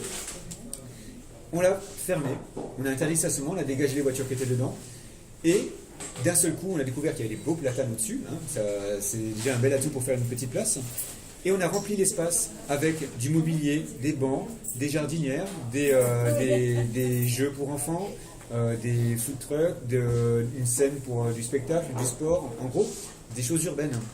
Et pendant tout l'été 2017, il y a eu ce foisonnement de choses sur cette place, et les gens qui ont découvert que l'ancien parking stérile qui était là pouvait être un lieu de vie. Et tout au fil de l'été, on a recueilli l'avis des gens en leur demandant qu'est-ce que vous en pensez. En gros, vous préférez les voitures immobiles ou les enfants qui jouent. C'était vraiment le choix qu'il fallait faire. Et il y avait des gens qui étaient quand même qui étaient attristés de ne plus pouvoir se garer sur cet espace. C'était tellement facile comme ça. En même temps, il y a aussi un parking souterrain qui était à côté, qui n'était pas très bien rempli. Donc voilà, il y a eu des millions qui ont été investis, et c'était des millions qui venaient de nos impôts, qui ont construit cet ouvrage souterrain. Il fallait qu'il serve à quelque chose. Bref, pendant tout l'été, ça déroule comme ça. On traîne encore en septembre pour compter les vitesses, le trafic, et voir aussi quel impact ça peut avoir. Donc, avoir un bilan plutôt complet sur les aspects positifs et négatifs. Et au final, on s'est retrouvé à avoir plus de 1000 avis qui ont été exprimés de façon écrasante en faveur de la piétonisation de l'espace, et les élus qui ont dit « Ah ouais, mais là, ok, c'est Vox Populi, ils veulent du piéton, ce sera piéton. » Et depuis, l'avenue Paul Langevin n'est plus un parking, mais est une place. On a redonné légèrement un espace marginal à l'arrière au stationnement, mais l'essentiel est là, c'est que ce qui était avant un parking est devenu un endroit qui a du potentiel. On a démontré le potentiel de l'espace, même si on ne l'a pas encore aménagé. Donc c'était fait de façon très légère. On a mis des blocs de béton, on a mis du mobilier qui pouvait partir. Et voilà. Comment on réagit? C'est une histoire magnifique qui va inspirer beaucoup de gens. Comment réagissent les commerçants? Ils étaient inquiets. Les commerçants sont en général inquiets quand l'espace public change. Parce que, contrairement à des simples usagers de l'espace public, qui peuvent être gênés par un changement, eux, ils ont peur que ça ait un impact sur leur chiffre d'affaires, c'est-à-dire sur leur salaire, sur leur vie. Ils ont investi, ils ont fait un prêt, et imaginons que la ville fasse quelque chose qui nuise à leur commerce, et ils ont peur de tout perdre. Donc c'est normal aussi qu'ils réagissent toujours de façon très conservatrice sur ce qui se passe aujourd'hui. Ils ont peur du changement, ils ont peur de supprimer les places de stationnement parce qu'ils sont convaincus que ça va leur faire perdre de la clientèle. Ils ont tous plus ou moins entendu le No Parking No Business qui avait été dit en 1955 par un économiste américain qui disait si vous voulez que votre business fonctionne, vous avez besoin de places de parking. Et ce qu'ils n'ont pas compris, c'est que ce Trujillo qui disait ça s'adressait au futur Ikea, Carrefour, à tous les commerces périurbains qui évidemment ne pourraient jamais fonctionner s'il n'y avait pas de place de parking devant. Mais jamais cet adage ne s'appliquait au boucher de quartier, qui lui ne sera jamais compétitif face à Ikea enfin pas Ikea, mais je ne sais pas quel Picard ou Carrefour, parce qu'il n'y aura jamais autant de places de stationnement devant. Et donc les clients en voiture, s'ils hésitent entre le boucher de quartier et Carrefour, va se dire je suis en voiture, je vais prendre la facilité d'aller à Carrefour. Et donc de toute façon, il aura perdu sur la bataille. Par contre, l'achat qui va se passer dans sa boutique va être suscité parce que l'expérience d'y aller va être positive. L'expérience, elle est générée par le plaisir que les gens ont à aller quelque part. Si les rues sont plaisantes, si les rues sont confortables et conviviales, les gens vont flâner dedans. Et si les gens flânent dedans, ils voient un nouveau commerce, ils s'y arrêtent. Alors, moi parce qu'on a exactement le cas ici à Fontenay qu'on ne peut pas détailler entièrement. Il y a aussi une rue commerçante que beaucoup de gens ont envie de piétoniser, mais quand je discute avec les commerçants, ils sont effectivement inquiets. Il y a une autre rue à Sceaux qui est passée par là. Ça s'est passé de la même façon. Aujourd'hui, plus personne ne veut retourner en arrière. Que faire pour rassurer les commerçants sur ça? Est-ce que c'est vraiment une question d'une volonté politique qui va dire on va piétoniser, on va le tester? Comment permettre que ça puisse se faire à Fontenay-Rose aussi? Le test a la vertu de rassurer. Parce que même les opposants se disent, ils vont bien voir, ça va pas marcher, on pourra revenir en arrière. Donc ils sont pas tellement aussi craintifs que si on leur dit arrêtez tout, maintenant on va tout transformer. Là ils se disent mais il faut vraiment se battre parce que je vais tout perdre. Si on teste, bon ok, on va voir ce que ça donne. Et ça permet de faire passer des choses qui auraient pu être polémiques. Et ensuite, on a une démonstration in situ que ça se passe bien. New York a beaucoup travaillé là-dessus. Je me suis inspiré beaucoup de ce qu'a fait Janet Sadiq Khan à New York entre 2008 et 2012. Elle était commissionnaire à l'aménagement de l'espace public, on va dire, de New York. Et elle a beaucoup déployé l'outil de l'expérimentation. Et, je finis là-dessus, ces expérimentations ont à chaque fois été conclues par des recettes, des chiffres d'affaires qui ont explosé dans les commerces qui étaient autour. Alors je sens et je sais que tu lis beaucoup, tu as beaucoup d'informations qui te permettent de t'orienter, de faire du benchmarking. Est-ce qu'il y a un réseau, par exemple, de directeurs d'espace public et de mobilité pour que d'autres collègues puissent profiter de ça Il y a des réseaux qui existent. Il y a le club des villes et territoires cyclables qui est un espace d'échange sur le vélo. Mais il n'y a pas un club tu n'es pas dans un club, par exemple, avec où je pourrais inviter ta collègue de la ville de Faux, par exemple. Non, par contre, je suis souvent invité en fait à des conférences auxquelles je vais volontiers comme ici finalement, pour partager mon expérience et encourager les autres collectivités à aller dans cette direction, parce que cette carte elle montre bien aussi que Montreuil, là, c'est une île. Il faudrait faire venir peut-être les commerçants de Montreuil pour parler aux commerçants de Fournet, tout simplement. Oui, est-ce qu'il y a effectivement, est-ce qu'il y a déjà des... En gros, il ne faut pas qu'on soit une île. Tant que Montreuil sera une île sur le vélo, ça ne marchera pas. Le vélo ne se satisfait pas d'un petit territoire. Il a besoin de grands territoires. Donc on travaille sur la connexion avec les territoires autour. Et pour qu'il y ait des territoires autour qui se mettent au vélo, il faut générer de l'entraînement. Et donc ça, j'y travaille. Dernière question sur cette partie-là, avant de passer à l'expérience avec les Pays-Bas. Le stationnement motorisé, je veux dire, c'est payant? Ah oui, bien sûr. Et pour les deux roues motorisés aussi? Pas encore. Il n'y a que deux villes aujourd'hui qui ont mis le stationnement payant pour les deux roues motorisées, c'est Vincennes et... Saint-Mandé? Non, Chalon... Charenton, voilà. Charenton sur quelque chose.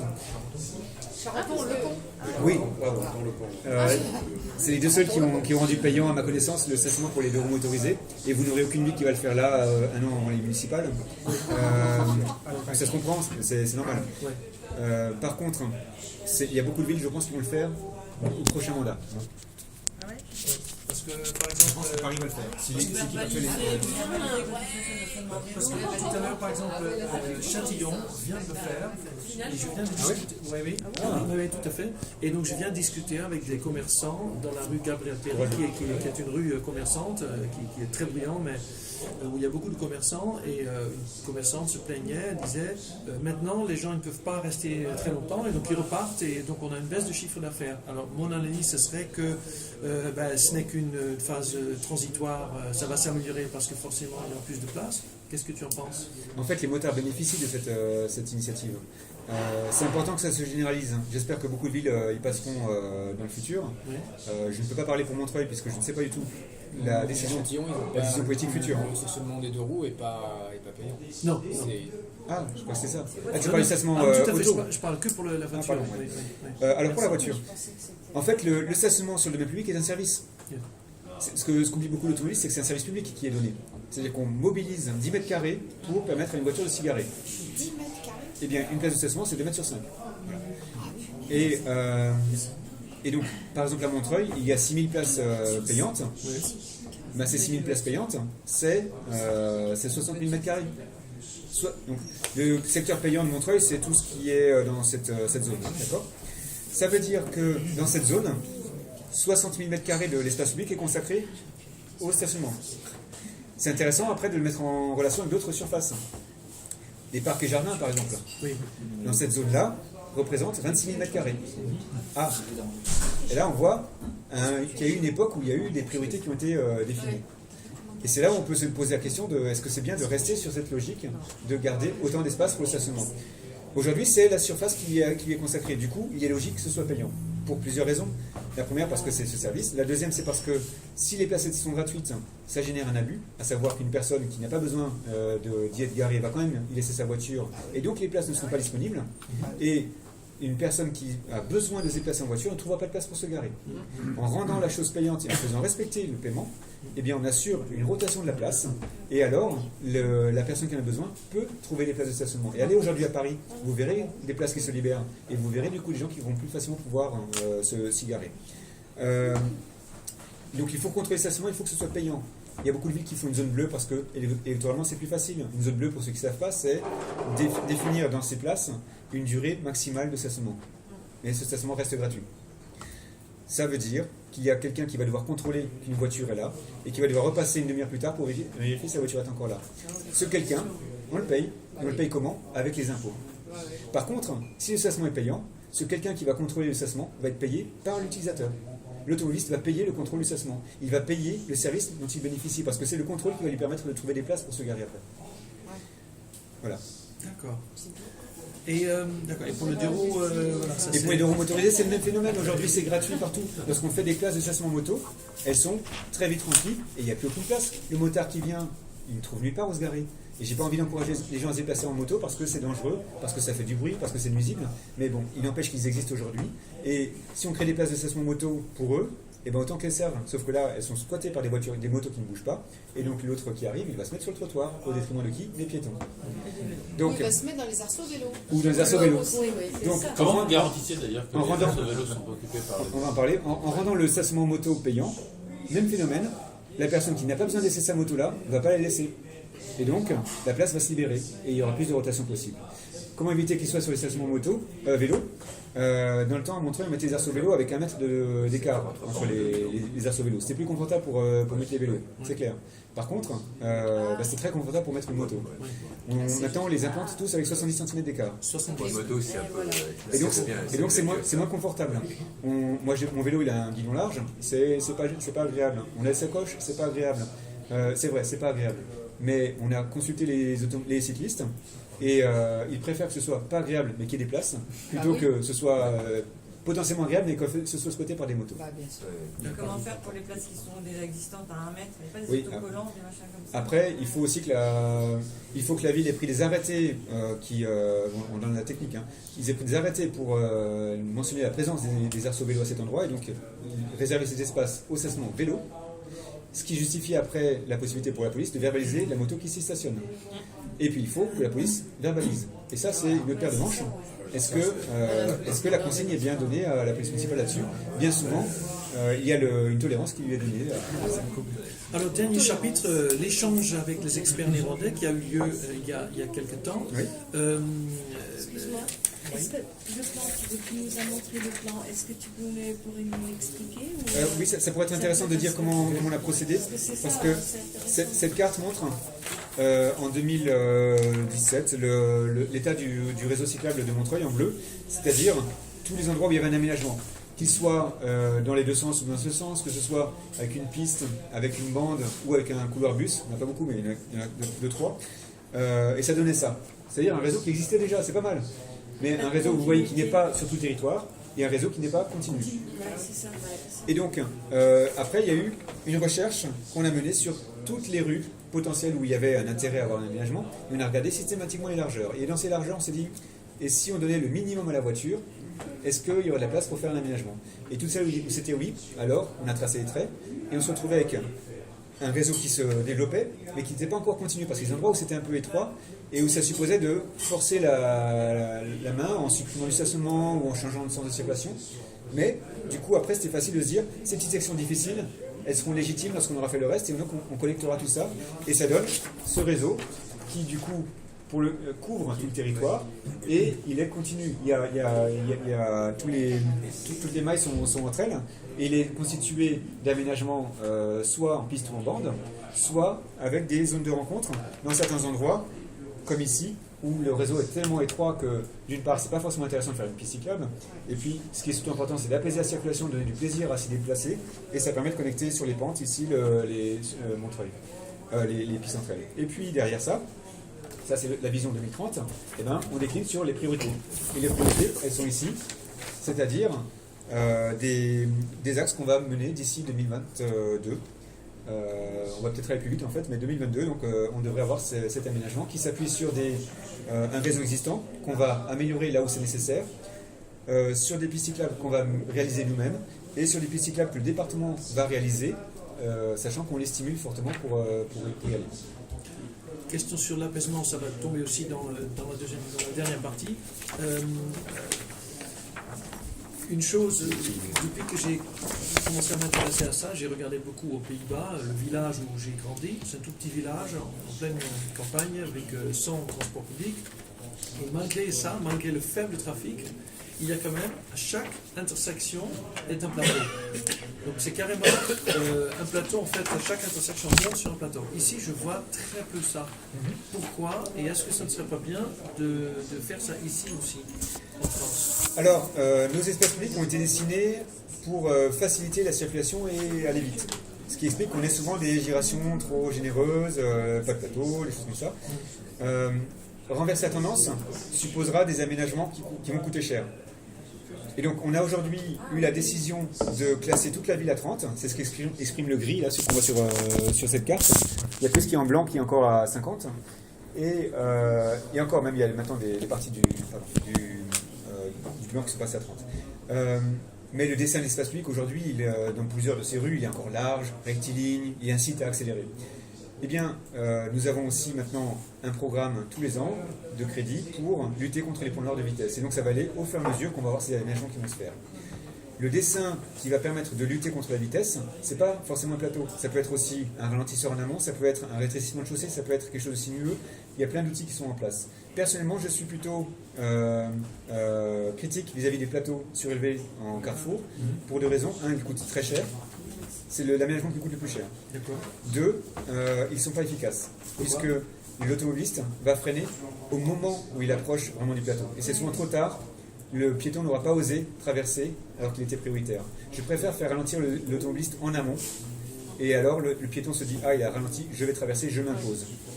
Par ailleurs, les plateaux sont compliqués à mettre en œuvre parce que, là on rentre dans la technique aussi, mais on doit gérer les différences d'altimétrie entre la chaussée et le trottoir, et il ne faut jamais que les eaux de la chaussée n'aillent vers le trottoir et vers les voisins. Du coup, on se trouve avec peu de marge de manœuvre pour gérer les hauteurs. Et c'est pourquoi bien souvent les plateaux sur lesquels vous roulez vont être très doux. Et donc finalement pas très dissuasifs par rapport à la vitesse. Un ralentisseur isolé, lui par contre, il peut être beaucoup plus sec et plus efficace. Ce que j'aime bien par contre aux Pays-Bas, c'est les trottoirs traversants. Ça, ils sont très bien dessinés aux Pays-Bas. Tu peux expliquer ce que c'est un trottoir traversant? Un trottoir traversant, eh bien, vous avez une chaussée qui est principale, qui est bordée de voies perpendiculaires. Les voies perpendiculaires sont dessinées de telle sorte que ce n'est pas la rue qui tourne et qui rentre dans la voie perpendiculaire, mais c'est l'automobiliste qui va quitter la chaussée, monter sur le niveau du trottoir et redescendre derrière dans la voie perpendiculaire. C'est ça. Et ça change complètement le rapport de force. Ça, c'est le trottoir qui est un peu plus haut. Voilà. C'est ça. Et puis le piéton ou le vélo, il va en hauteur, il passe en hauteur et la voiture va. La voiture va devoir monter sur le trottoir qui ne sera pas avec un passage piéton. Parce que le passage piéton veut dire le piéton traverse la chaussée. Là, c'est le contraire. C'est l'automobiliste qui traverse le trottoir. Donc il monte une marche. En quelque sorte. Un seuil, ouais. Mais avec un rampant bien sec. L'originalité, c'est qu'aux Pays-Bas, la piste cyclable souvent est traversante, pas seulement le trottoir, mais la piste cyclable traverse. Ouais. Et donc, l'automobiliste finalement est un invité sur un espace où il va être autorisé à traverser, plutôt que l'inverse où c'est le piéton qui se ressent plutôt autorisé à traverser la chaussée. Vous voyez ? Et ça, c'est très bien ça. Et c'est mieux fait aux Pays-Bas que partout Il y en ailleurs. a à Paris, hein. Il y a quelques trottoirs traversants à Paris. Oui, mais ils sont expérimentaux. Et ils ont souvent raté 2-3 trucs. Il y en a dans le 18e par exemple. Dans le 18e arrondissement, il y a des essais de trottoirs traversants. Alors, quand les Néerlandais sont arrivés, c'est quelle méthodologie ils ont utilisée pour analyser la ville? J'ai fait venir des ingénieurs hollandais parce que parce qu'en France, il n'y a pas une ingénierie cyclable satisfaisante. Et c'est tout à fait normal, parce que nous faisons des pistes cyclables depuis pas longtemps, en gros depuis la fin des années 90. Nous en faisons peu, donc nous n'avons pas beaucoup pu expérimenter. Ça n'est pas vraiment enseigné dans les écoles d'ingénierie, je ne vais pas les citer, mais ça n'est pas enseigné. Et donc, on n'a pas cette culture qui aiderait à concevoir des pistes cyclables de qualité. Par contre, aux Pays-Bas, ça fait une quarantaine d'années qu'ils font des pistes cyclables, qu'ils en font beaucoup, qu'il y a l'enseignement dans les écoles d'ingénierie. Ils ont ce savoir-faire qui leur a permis de tester des solutions et de voir des choses qui marchaient et des choses qui ne marchaient pas et de dire, ça, il ne faut plus jamais le refaire. Et nous, on est en train de réinventer le fil à couper le beurre. Alors, pour ne pas passer par toutes les étapes d'échec que les Hollandais ont pu vivre au début de leurs expériences, j'ai voulu aller plus vite. Et donc, j'ai contacté l'ambassade des Pays-Bas par ton intermédiaire. Je te remercie encore, Stein. Tu m'as mis du coup en relation avec la Dutch Cycling Embassy, qui est une structure étatique et privée, enfin un truc un peu complexe, qui fait de la promotion du vélo et qui met à disposition une ingénierie dans ce domaine. Et nous avons organisé ce séminaire. Ce séminaire, j'ai amené le rapport, qui en est sorti, tu ne l'as pas encore vu,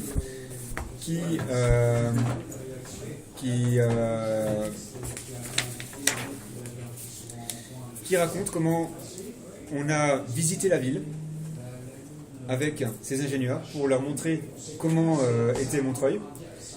On a fait ce séminaire avec des personnes que j'ai invitées aussi d'autres collectivités.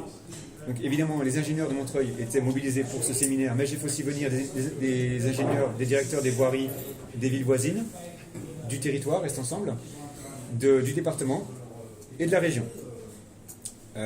Ils étaient invités parce que je voulais partager ce savoir avec eux.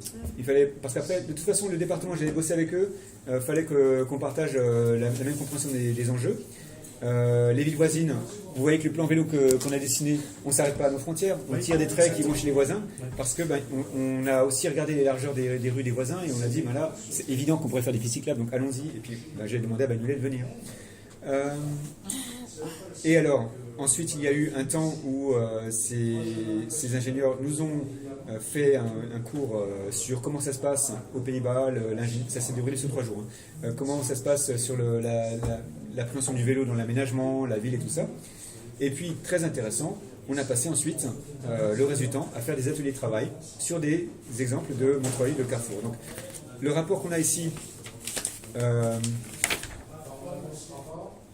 place en amont la réflexion à 2040 de la circulation sur Montreuil, rappelle pourquoi le vélo c'est quelque chose de positif. Donc ça c'est des extraits d'un document produit par la Dutch Cycling Embassy qui est assez pédagogique et ludique aussi à lire, et qui raconte pourquoi le vélo c'est bon pour l'environnement et pour nos villes. Pourquoi le vélo, c'est bon pour rester en santé, et du coup on peut manger plein d'hamburgers et faire du vélo, ou des glaces. Que le vélo permet de faire des économies, que ça coûte moins cher à la société et à l'individu. Que le vélo, enfin, c'est sympa, et ça rend la ville agréable et humaine. Donc ça pose un peu le contexte. Et tout ça, c'est téléchargeable sur le site de la mairie aussi? Pas encore. Et ce document sera mis au public, mais avec une partie qui sera tronquée. Vous saurez vite pourquoi. Ensuite, il y a une explication sur le fonctionnement de Montreuil, une analyse faite par les Hollandais en synthèse, quelques principes qu'ils développent sur le dessin de leur ville, avec notamment un principe assez simple qui est qu'il y a le centre-ville où les personnes qui doivent dominer l'espace, ce sont les piétons et les cyclistes. Et les autres modes de déplacement sont invités. Et donc, ils ne sont pas prédominants. Et puis, à l'autre extrême, il y a les espaces plus périurbains, où là, chaque mode de circulation doit être bien séparé l'un de l'autre, pour assurer la sécurité des piétons, des cyclistes, et l'efficacité des déplacements de tous. Et puis, il y a les espaces intermédiaires. Ce principe-là, en l'ayant en tête, après, on conçoit le dessin de l'espace public différemment aussi, et l'organisation des déplacements différemment. Ensuite, vous avez ici, en quelques images, la visite qu'on a menée sur le terrain avec ces ingénieurs, avec nos ingénieurs aussi. Tous à vélo? Évidemment, tous à vélo, parce que c'est plus efficace, vous le savez tous. Et puis, on a profité de cet événement aussi, de ce séminaire, pour organiser un événement public qui a été la diffusion du film Why We Cycle, qui depuis a été beaucoup visionné en Ile-de-France, et c'est bien. Mais nous, on était les deuxièmes à le diffuser, donc on est un peu fiers aussi. Mais surtout, ça a été un gros succès. Il y a eu 250 personnes qui sont venues dans la salle de spectacle où on a organisé ça. Alors que c'était annoncé très tard, genre une semaine avant. Ouais, incroyable. Là, on a fait le buzz là-dessus, c'était bien. On a profité des ingénieurs pour qu'ils montent sur scène à la fin du film et qu'ils répondent aux questions des cyclistes en direct sur comment c'est le vélo aux Pays-Bas et comment ça se passe. Et c'était vraiment bien. Et en plus, ce débat est en ligne. Hein. On l'a enregistré, grâce à parce toi. qu'il en vaut vraiment la peine. Ouais. Et alors, après, il y a eu les cours magistraux que j'évoquais sur ce qu'est le vélo aux Pays-Bas, et puis les ateliers qui ont été menés avec tous les ingénieurs qui ont travaillé ensemble sur des grands plans qui étaient des carrefours de Montreuil. On a sorti des grands calques et on les a redessinés en se disant, si on était aux Pays-Bas, comment on dessinerait ces carrefours. Et c'était une super expérience, puisque on a vu vraiment une évolution de la façon dont les Français ont dessiné les carrefours à mesure que l'atelier progressait. Au tout début, le premier carrefour sur lequel on a travaillé, donc il y avait 6 sites sur lesquels on a travaillé, c'était un carrefour en croix assez simple de Montreuil, et il y avait 3 groupes qui ont travaillé. Un groupe avec les Hollandais et 2 groupes de Français. Et le résultat a été 3 dessins. Il y en avait un qui était purement hollandais, celui-là. Il y en avait un qui était purement danois. Et ça s'explique parce qu'une des filles qui bosse dans mon équipe a vécu 2 ans au Danemark et a bien intégré les principes danois de dessin des carrefours. Et un autre qui était une invention française. Et après, les ingénieurs venaient voir chaque groupe et demandaient de façon concrète, qu'est-ce qui se passe quand l'automobiliste roule ici, quand le cycliste vient là, le piéton. Et au fur et à mesure, tout le monde aboutissait naturellement au fait à la conclusion que le dessin néerlandais avait la grande vertu d'être efficace et d'être intuitif. Le dessin danois a une certaine efficacité, mais il n'est pas intuitif. Et c'est pour ça aussi que j'ai privilégié, puisque j'ai fait un petit benchmarking avant, j'ai privilégié la méthode néerlandaise à la méthode danoise, parce que je préfère un aménagement qui se comprend tout seul. Les Danois ont une éducation peut-être sur la façon de rouler à vélo qui fait qu'ils ont bien compris que pour tourner à gauche il faut se mettre à droite et lever la main. Si on veut importer ça en France, on sait que ça ne marchera pas. Donc faisons quelque chose qui marche tout seul. Et l'invention française, alors ça n'a rien donné alors. C'était une piste bidirectionnelle qui venait nulle part. Concrètement, est-ce que tu peux montrer un aménagement danois Oui, oui. Mais alors, je vais venir. Mais donc, et ce qui était bien, c'est que les tout derniers aménagements qu'on a fait, c'était beau. Le dessin se faisait tout seul. Les Hollandais, ils étaient là, ils ne faisaient plus rien. Ils laissaient les Français dessiner. Et puis, le transfert s'était fait. Exactement. Et j'étais très content de voir ça. Et donc, ça va être réalisé? Non, c'était. Oui et non. Oui et non. On se plaçait d'abord sur des exercices de style pour apprendre à faire. Il ne s'agissait pas de dessiner ces carrefours, il s'agit de dessiner tous les carrefours de Montreuil. Ah oui, d'accord. Donc il s'agissait de tester des configurations différentes qui permettent de voir dans ces contextes comment ça se passe, etc. Mais évidemment derrière, après, c'était de se servir de base aussi pour réfléchir aux aménagements futurs. Donc là, typiquement, on est en train de réfléchir sur ce carrefour. Ce scénario-là va beaucoup influencer le travail. Il y a eu une réflexion aussi sur... Alors, je mélange un peu les pages maintenant. Donc après, on se trouve dans ce rapport à voir à chaque fois la localisation du lieu, des photos sur site et aériennes, les croquis qui ont pu être menés, l'état actuel, l'état futur. Dans ce cas précis, on a aussi une réflexion sur le profil de la grande avenue qui mène dessus, qui est aujourd'hui une 2 fois 2 voies et qu'il s'agit de réduire fortement pour faire de la place pour le vélo. Un autre carrefour qui est plus un grand giratoire, avec là aussi des scénarios qui permettent d'imaginer des aménagements différents. Cela, je ne vais pas vous les commenter, je vais revenir sur les carrefours de base après.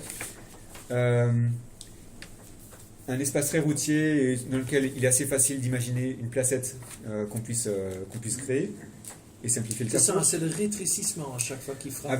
Tout à fait, avec des espaces qui sont pincés, des espaces qui sont aujourd'hui très généreux pour la voiture et très compliqués. On s'imagine que les ingénieurs se sont bien amusés à l'époque pour les dessiner, mais qui n'ont rien d'urbain. Et d'aller vers des espaces... C'est-à-dire qu'ils n'ont rien d'urbain qui sont très routiers. Et donc c'est des lieux où le piéton va traverser, va passer sans plaisir et sans s'arrêter. Et il y a ici des commerces qui sont sur les angles, qui ne profitent pas de l'espace. Par contre, avec ces aménagements qui sont ici imaginés, on imagine bien des terrasses qui se développent, une vie qui se manifeste. Et du coup, cette entrée de ville est marquée ici, ponctuée par un truc qui dit, vous quittez l'autoroute, la 3, vous arrivez dans Montreuil. Ici, vous franchissez un seuil. Et vous êtes en ville. Et puis en bleu, toujours, ces pistes bleues de Montreuil. Ça fait un peu mal aux Hollandais de dessiner les pistes non pas en rouge mais en bleu, mais voilà. Parce qu'aux Pays-Bas, les pistes sont rouges, hein, pour ceux qui ne savent pas. Les pistes Et cyclables à Montreuil, elles toujours- sont toutes bleues, c'est ça l'idée? Et à Montreuil, ils sont Et bleus. à Montreuil, elles vont être bleues. Puisque, oui, j'ai pas fini sur l'expérimentation de la Croix de Chavaux, mais on a testé ensuite le carrefour, on a changé complètement les circulations sur tout un côté. Là aussi, pour démontrer que ça pouvait être différent, on a fait des comptages de circulation avant-après pour démontrer qu'il y avait des marges de manœuvre. Et tous les espaces qui ont été gagnés ont été donnés aux piétons et aux cyclistes. Et avant, il n'y avait aucune infrastructure cyclable sur la Croix de Chavaux, et là, il y en a une. Et pour bien choquer les regards, on l'a tout peint en bleu. Et en référence aussi au Danemark, aux autoroutes françaises qui sont. Du coup, les en piétons bleu. marchent moins dessus. Du coup, c'est très visible que c'est une piste cyclable, effectivement. Ouais, ça c'est bien. Et le but était de choquer pour susciter des réactions. On voulait des réactions pour que les gens disent ça me plaît pas, et derrière définir le programme de l'aménagement futur. Parce que ça c'est bien, on a vu aussi, enfin on voit ça ailleurs aussi en couleur, c'est très très bien parce qu'on voit que les pieds traversent, surtout au carrefour, c'est très important. Exactement, au carrefour, puisque on a aussi testé différentes façons de matérialiser le bleu. Et on a de la peinture routière qu'on a éliminée maintenant parce qu'elle glisse. On a de la résine qu'on a gardée parce qu'elle ne glisse pas, qu'elle tient bien. Par contre, elle coûte plus cher, ben voilà. Mais je passe. Là, par exemple, on a un carrefour avec un tramway qui a été dessiné. C'est un nouveau dessin qui viendra dans le futur, mais il a été dessiné il y a longtemps. Je vais le tenir comme ça. Et il était mal dessiné. Parce qu'il ne tenait pas compte bien il n'a pas été réfléchi en se disant tiens, le cycliste, qu'est-ce qu'il va faire quand il va tourner là? Et puis les gyrations étaient trop généreuses. Et donc, le séminaire a abouti à ce dessin. Et bien, ce dessin-là, on l'a communiqué ce matin au département. Et ils avaient une réunion sur le sujet. Et ça les a convaincus de changer parce que là, ils étaient partis avec le tramway en disant touchez plus à rien, maintenant il faut que ça avance, Et dès qu'on disait mais il faut changer quelque chose, c'était vous allez. Qu'est-ce qui était bien, qu'est-ce qui était Oui, retenu, qui était ouais, bien, ouais, ça, Et donc, par exemple, Ça passe par plus là. alors, d'abord, le carrefour lui-même, les angles ont été pincés pour que la voiture dans le virage ne va pas rouler vite, mais soit obligée de ralentir avant de tourner. Pincer des virages. Voilà. Autre aspect, la piste cyclable est décollée du carrefour pour dégager des espaces où la voiture peut venir et bien voir le cycliste, voire attendre pour que le cycliste passe sans créer un bouchon derrière. La piste cyclable ici, il l'avait collée contre les façades, les extrémités sur un côté. Donc ça voulait dire que le piéton qui allait marcher ici allait marcher entre le tramway d'un côté, les vélos de l'autre. Moi, avec ma fille, je préfère marcher dans une façade parce que j'ai qu'un seul côté à surveiller. Là, il y aurait eu une inquiétude générée par le vélo de l'autre côté. Ici, on se trouvait avec une piste cyclable entre un trottoir de chaque côté. Donc, encore une fois, c'est absurde. L'idée a été de recoller la piste cyclable au tramway pour dégager des trottoirs plus généreux sur l'autre côté. Et alors, il y a une montée là, parce que je vois une courbe, le bleu. Non, c'est un plan. La piste cyclable se décolle, elle s'éloigne un peu. Tu peux l'indiquer, la piste cyclable qui décolle? Elle est bleue ici. Ah, d'accord. Elle décolle, et puis après elle revient. Ah, Et puis après, il y a effectivement comment fonctionne la relation ici. Bon, ce carrefour est un peu spécial, peut-être que je décris plutôt le fonctionnement de ce carrefour-là qui est en croix et qui est plus classique du coup. Où on retrouve pas mal de principes qu'on évoquait dans la discussion. L'axe principal qui est là, la rue perpendiculaire qui est plus marginale. Et du coup, un traitement en trottoir traversant. Alors pour le coup, il y a quand même le passage piéton qui a été marqué, d'ailleurs c'est intéressant. Parce qu'il y a un feu rouge, donc on peut pas vraiment, on est obligé de faire le passage piéton. Mais vous avez un rampant qui oblige la voiture à quitter l'axe, à monter avant de repartir sur la voie perpendiculaire. Donc on incite bien l'automobiliste à rester sur l'axe principal. Et néanmoins, s'il s'engage ici, la piste cyclable s'éloigne du carrefour, ce qui génère du coup un champ de visibilité qu'accentue la présence des îlots dans les angles qui sécurise l'attente du cycliste et crée justement cet espace de co-visibilité. Voilà, ça c'est des principes de base d'aménagement cyclable néerlandais. Moi j'ai une question là, parce que sur le boulevard des Maréchaux Paris, ils ont essayé de faire un petit peu ça, de décaler la piste cyclable. Ils ont bien raté, oui. Ils ont bien raté parce que les angles sont très durs, voilà. et les îlots sont trop petits. Ouais. Voilà, mais il y a aussi quelque chose, c'est que les piétons qui sont à droite de la piste, ils n'ont pas envie d'aller faire le tour. Oui. Eux, ils ne sont pas gênés par les bords de trottoir, donc ils traversent devant la piste cyclable. Donc quand on est à vélo, on se trouve avec les piétons Oui.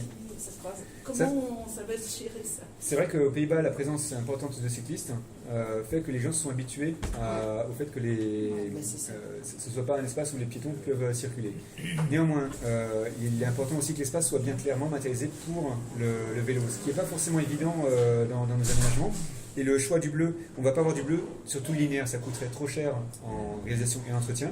Par contre, les carrefours le seront systématiquement, et c'est pas juste la traversée qui sera bleue, il faut tirer quelques mètres à chaque fois, en amont et en aval, pour qu'on voit bien la continuité de l'aménagement. Et bien le piéton, il le verra aussi, et on verra. Là, on n'a pas de retour là-dessus, mais on peut penser que ça aura, on l'espère, un impact positif.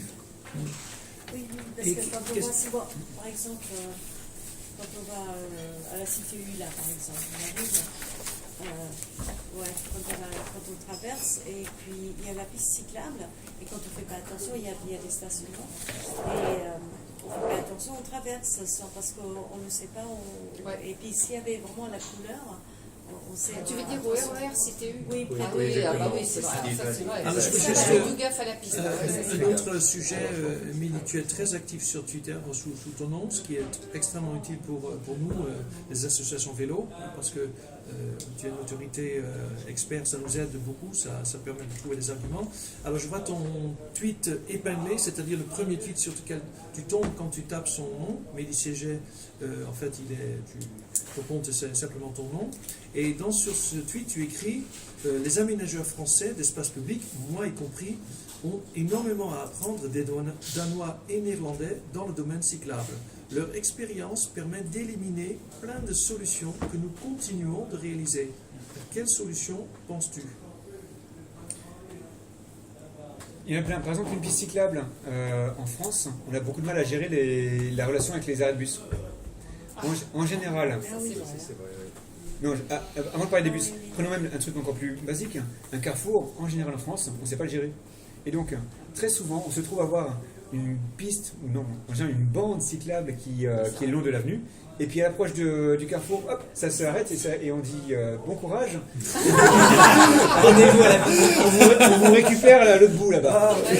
Et on traverse le carrefour un peu craintif, et puis arrivé de l'autre côté, ça y est, nouveau l'aménagement. Il y a une rive. C'est ça, mais c'est absurde. S'il y a un endroit où le cycliste doit être en sécurité, c'est dans le carrefour. Voilà, donc là, typiquement, c'est une erreur qui, j'espère, va disparaître, mais qui reste encore fréquente dans nos dessins. Les arrêts de bus, c'est pareil. En général, la piste cyclable, elle est là, elle est bien. Et puis, il y a un arrêt de bus. Bon, on va arrêter la piste cyclable. Et puis, comme ça, le bus, il va pouvoir venir et puis repartir. C'est vrai qu'il faut gérer le contact du bus avec le quai. Mais du coup, la conséquence, c'est que lorsque le bus est à l'arrêt, le cycliste qui arrive derrière, eh bien, il est obligé de se déporter à sa gauche pour le doubler et donc de s'exposer à l'accident avec la voiture qui peut venir derrière dans son dos qu'il n'aura pas vu. Les Néerlandais insistent beaucoup sur le fait de faire passer le vélo derrière. Attention, aux Pays-Bas, en général, les largeurs de l'espace public sont un peu plus généreuses qu'en France. Donc, il y a en général plus de place pour faire passer la piste cyclable à l'arrière de l'arrêt de bus. Mais c'est une solution qu'on voit maintenant se développer aussi à Paris. Vous voyez autour des maréchaux du T3, par exemple, plusieurs arrêts de bus qui ont été mieux réalisés comme ça grâce à la prise en compte de ce système. Bon, là, pour le coup, j'ai importé un système barcelonais à Montreuil qui consiste à faire une grande avancée de plateforme sur la chaussée qui permet aux cyclistes de continuer tout droit et que les piétons aillent vers le bus plus loin sur sa gauche. Mais là, il faut faire attention parce que les piétons qui croisent quand ils prennent le bus, les piétons ne font pas attention non plus. Enfin, il faut faire très attention. Là, c'est aussi la Paris. Même le tram à Châtillon. Oui, les arrêts Pour l'instant, c'est la seule de France. Aucun conflit avec les Comment gérer le... Monsieur, Ça marche super bien. Pour l'avancée dont tu parles, je passe le matin pour aller au boulot.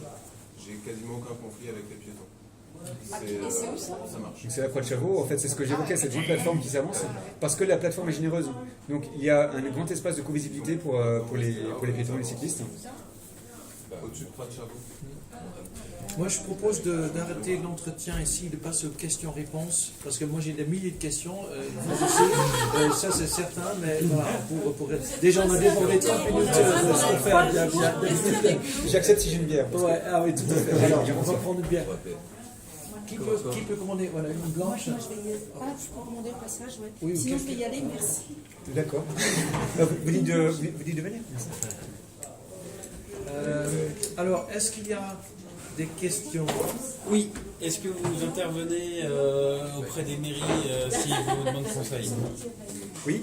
J'ai été invité par plusieurs collectivités à venir faire des présentations. Récemment, les Hauts-de-Seine ont organisé un séminaire sur la mobilité et le vélo et m'ont demandé de venir pour présenter la démarche qu'on met en place pour le vélo à Montreuil.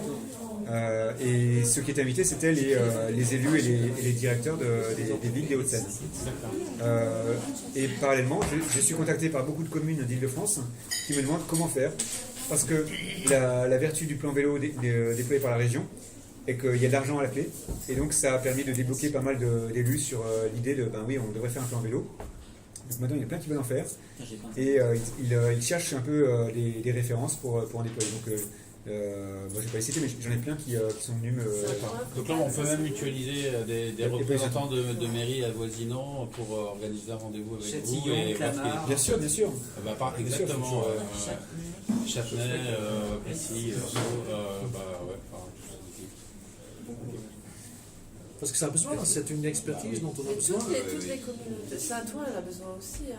Je veux dire, le maire, il est trop bagnole à fond. Et puis il y a toutes les entreprises qui. Il y a beaucoup d'employés. Moi, je suis désolée, encore ce soir, j'en ai vu plein à vélo. Hein. Des jeunes cadres qui sont tous à vélo. Ils demandent plus ça. On demande plus ça. Il y a Allianz, il y a L'Oréal, il y a Danone. Et il n'y a pas de piste cyclable. C'est une catastrophe totale. Oui, encore une fois, ça dépend aussi des associations locales. Vous, en tant qu'association, vous avez un grand rôle à jouer là-dedans.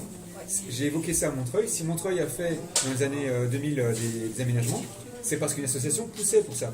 Si aux Pays-Bas... Non, écoutez bien, ça c'est vraiment... Si aux Pays-Bas, il y a eu des aménagements qui ont été faits dans les années 70, à partir des années 70, en faveur du vélo, c'est pas par la grâce du ciel, c'est parce qu'il y a eu des manifestations des Néerlandais qui ont critiqué le fait que les voitures envahissaient l'espace, qu'elles tuaient les enfants, que c'était dangereux, et les gens me disaient, cessons cette situation, revenons à une ville plus urbaine. Et le gouvernement a du coup déployé une politique plus intelligente. Une question peut-être. Est-ce que Montreuil c'est pas plat? Non, Montreuil, il y a des montagnes. Parce qu'on parle des Pays-Bas, comme chacun sait, les Pays-Bas c'est plat. Oui, mais il y a du vent. Il y a du vent. Est-ce que ça complexifie le problème, en fait, le relief, par exemple? Bien sûr. Ah oui, s'il n'y avait pas de vent, si tout était plat, ce serait mieux. En même temps, si ça suffisait à faire qu'il y ait des vélos partout, il y aurait plein d'endroits en France qui sont bien plats où il y aurait pas de vélos. Et donc voilà, ça fait partie du contexte qu'il faut gérer. Même s'il y a du relief, c'est pas tout le temps une pente à 10%, parfois c'est des pentes plus douces. Et donc il y a des itinéraires qui sont plus faciles que d'autres. Ces itinéraires, il faut les prioriser pour les aménagements parce que ça permet de relier le haut et le bas Montreuil. Le vélo assistance électrique se développe aussi. Ça a la vertu de faciliter aussi les montées pour ceux qui ont des fragilités. Comment vous traitez les trottinettes électriques?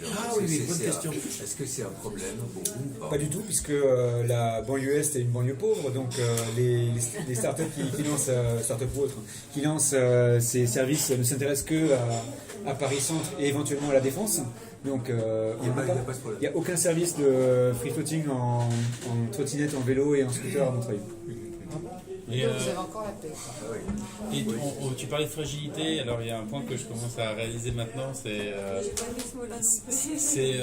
les personnes âgées. Puisque à Fontenay on y est confronté et du coup apparemment c'est incompatible, ils disent on est trop fragile, on risque de tomber, c'est terrible, donc le vélo non, il faut la voiture. Comment vous avez appréhendé, parce que c'est un contre-argument fort au déploiement du vélo dans pas mal de villes justement qui sont plus vieillissantes en banlieue, surtout les aidés. Ce qui est intéressant, c'est de voir que les pays qui sont très cyclables ont beaucoup de personnes âgées qui font du vélo. Ouais. Et donc ça veut dire qu'on peut faire du vélo en étant âgé. Mais si elles le font, c'est parce qu'elles se sentent en sécurité. Et cette sécurité vient de l'aménagement. C'est comme pour les enfants. L'aménagement réussi va inciter les fragiles à se déplacer à vélo. Et en plus, une personne qui se déplace à vélo vieillira mieux et donc sera en Et meilleure est-ce santé. que justement Montreuil a lancé des accompagnements des personnes âgées pour les inciter à faire du vélo? Il y a beaucoup de choses qu'on aimerait faire mais qu'on ne fait pas parce que ça demande de l'énergie. Moi, par exemple, je manque de ressources. Donc vous expliquez juste pour l'instant que c'est bien pour elle, mais... Exactement. Et elle souhaite le pas. Et on fait le plus important, c'est déjà de faire des aménagements qui permettent déjà de permettre aux enfants d'aller à l'école à vélo, qui permettent aux personnes âgées d'aller dans les parcs à vélo. Derrière, si on a les moyens derrière qui se développent pour faire des incitations dans les EHPAD, ça peut être intéressant. On n'y a pas du tout travaillé parce qu'on n'a pas les moyens de le faire. Et comment vous gérez les automobilistes de Montreuil? Est-ce qu'il y a eu des résistances? Est-ce qu'il y a eu des affrontements? D'abord, on concerte beaucoup à Montreuil. Montreuil, c'est incroyable la concertation, comme elle peut peser lourd. C'est dans les gènes de la ville, on va très bien. Du coup, les projets, on les fait en débattant avec les gens. On fait très peu de choses sans débattre, mais les zones 30, par exemple, les premières qui existaient, j'étais pas là quand elles ont été mises en place, mais celles que j'ai étendues, je me suis confronté aux habitants qui pouvaient être opposés à ça. Donc comment faire? Jamais je ne leur ai demandé, pour ceux qui habitent là, s'ils voulaient que là ce soit à 30. Leur avis pour ça ne m'intéressait pas du tout. Je leur demandais toujours, dans votre rue, à quelle vitesse voulez-vous que les voitures roulent? Et tout de suite, ils se projetaient sur leur quotidien, leurs enfants. Et qu'est-ce qu'ils veulent tous? C'est l'apaisement dans leur rue. Dans ma rue, moi, je veux que ça roule pas vite. Zone 30? Oui. Eh ben d'accord, ici, c'est tout. On s'arrête là. Pas besoin de la vie pour vendu. Évidemment, après, quand on le déployait, des personnes qui ne s'étaient pas exprimées s'exprimaient. On recevait des courriers. À l'époque, en 2013, la première qu'on a étendue, c'était sous Dominique Bonnet. J'étais embauché dernier mandat de Dominique Bonnet. Et les automobilistes écrivaient: Madame la maire, dans cette rue-là, les cyclistes maintenant ils peuvent rouler en contresens. Et quand une voiture et un vélo se rencontrent, qu'est-ce qui se passe à votre avis? Qu'est-ce qui se passe à votre avis? Ils ralentissent. Et voilà. C'est tout. C'est exactement ça. Mais on préfère tous, en tant que cycliste, avoir le danger en face et savoir comment le jauger plutôt que l'avoir dans le dos. Et l'automobiliste, il ralentit. Et ça a été démontré par Metz, ça a été démontré ensuite à Paris. Les rues qui passent en double sens cyclable font baisser la vitesse de 30%. Voilà. Moi, je voulais vous d'abord te aussi l'enthousiasme qui n'a d'égal que la compétence apparemment. Et deuxièmement, c'est une remarque philosophique. C'est-à-dire en fait, on a beaucoup parlé de moyens coercitifs, alors du béton, mais du stationnement, 30 à l'heure, on fait payant, on force la voiture ce qui est très bien. Mais il y a quand même le rôle de l'éducation qui doit être aussi pris, ça demande du temps. Est-ce que tu penses qu'il n'y a pas d'autres moyens? Je reprends l'exemple ailleurs, je viens du Canada par exemple, où les voitures s'arrêtent à 30 mètres, si c'était un landau c'est 200 mètres. Ils sont tous terrorisés de voir quelqu'un qui s'arrête. Donc on regarde sans traverser, c'est extrêmement dangereux, mais en fait. Donc voilà, je pense qu'il y a quand même une question de culture, et ça revient au film de Why We Cycle, est-ce que c'est une culture ou pas? Est-ce que tu penses qu'il y a des moyens d'accélérer ce processus d'éducation un peu c'est vrai, comment les gens réagissent ça? Ça va demander du temps, tout ça. Bien sûr, ça. Et là, les moyens de communication, tu as parlé de communication. On aimerait des baguettes magiques. Oui, on fait de la com, je suis sûr que ça sert à rien. On voit les sondages, 76% des Français aimeraient qu'on fasse plus d'actions en faveur du vélo. Voilà, génial. Mais dès lors que ces actions sont en défaveur de la voiture, ça dégringole. Et donc, tant qu'on est dans la théorie, tout le monde trouve que les vélos avec des fleurs c'est bien.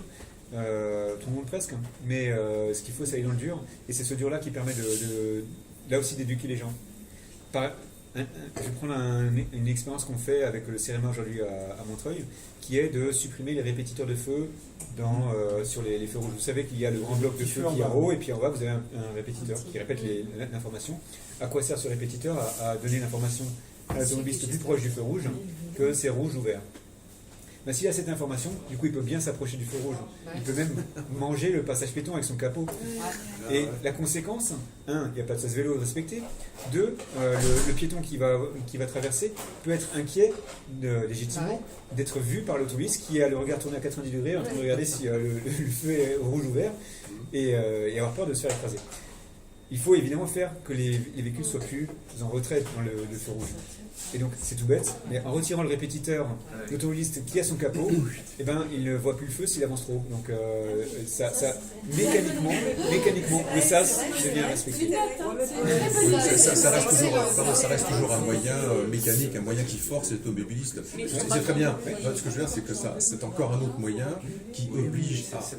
Moi, on va essayer de projeter, tu parlais tout à l'heure des villes, on les construit pour 40 ans, c'est d'essayer de rêver un truc, de voir comment faire en sorte qu'on accélère ce temps, qu'on voit qu'on a l'éducation, comment faire, parce que j'ai l'impression que c'est ça la problématique, parce que si on oblige, c'est très bien, il y aura toujours des moyens, il y a toujours des rigolos ou entre la loi et ne pas la respecter, comme le stationnement et autres.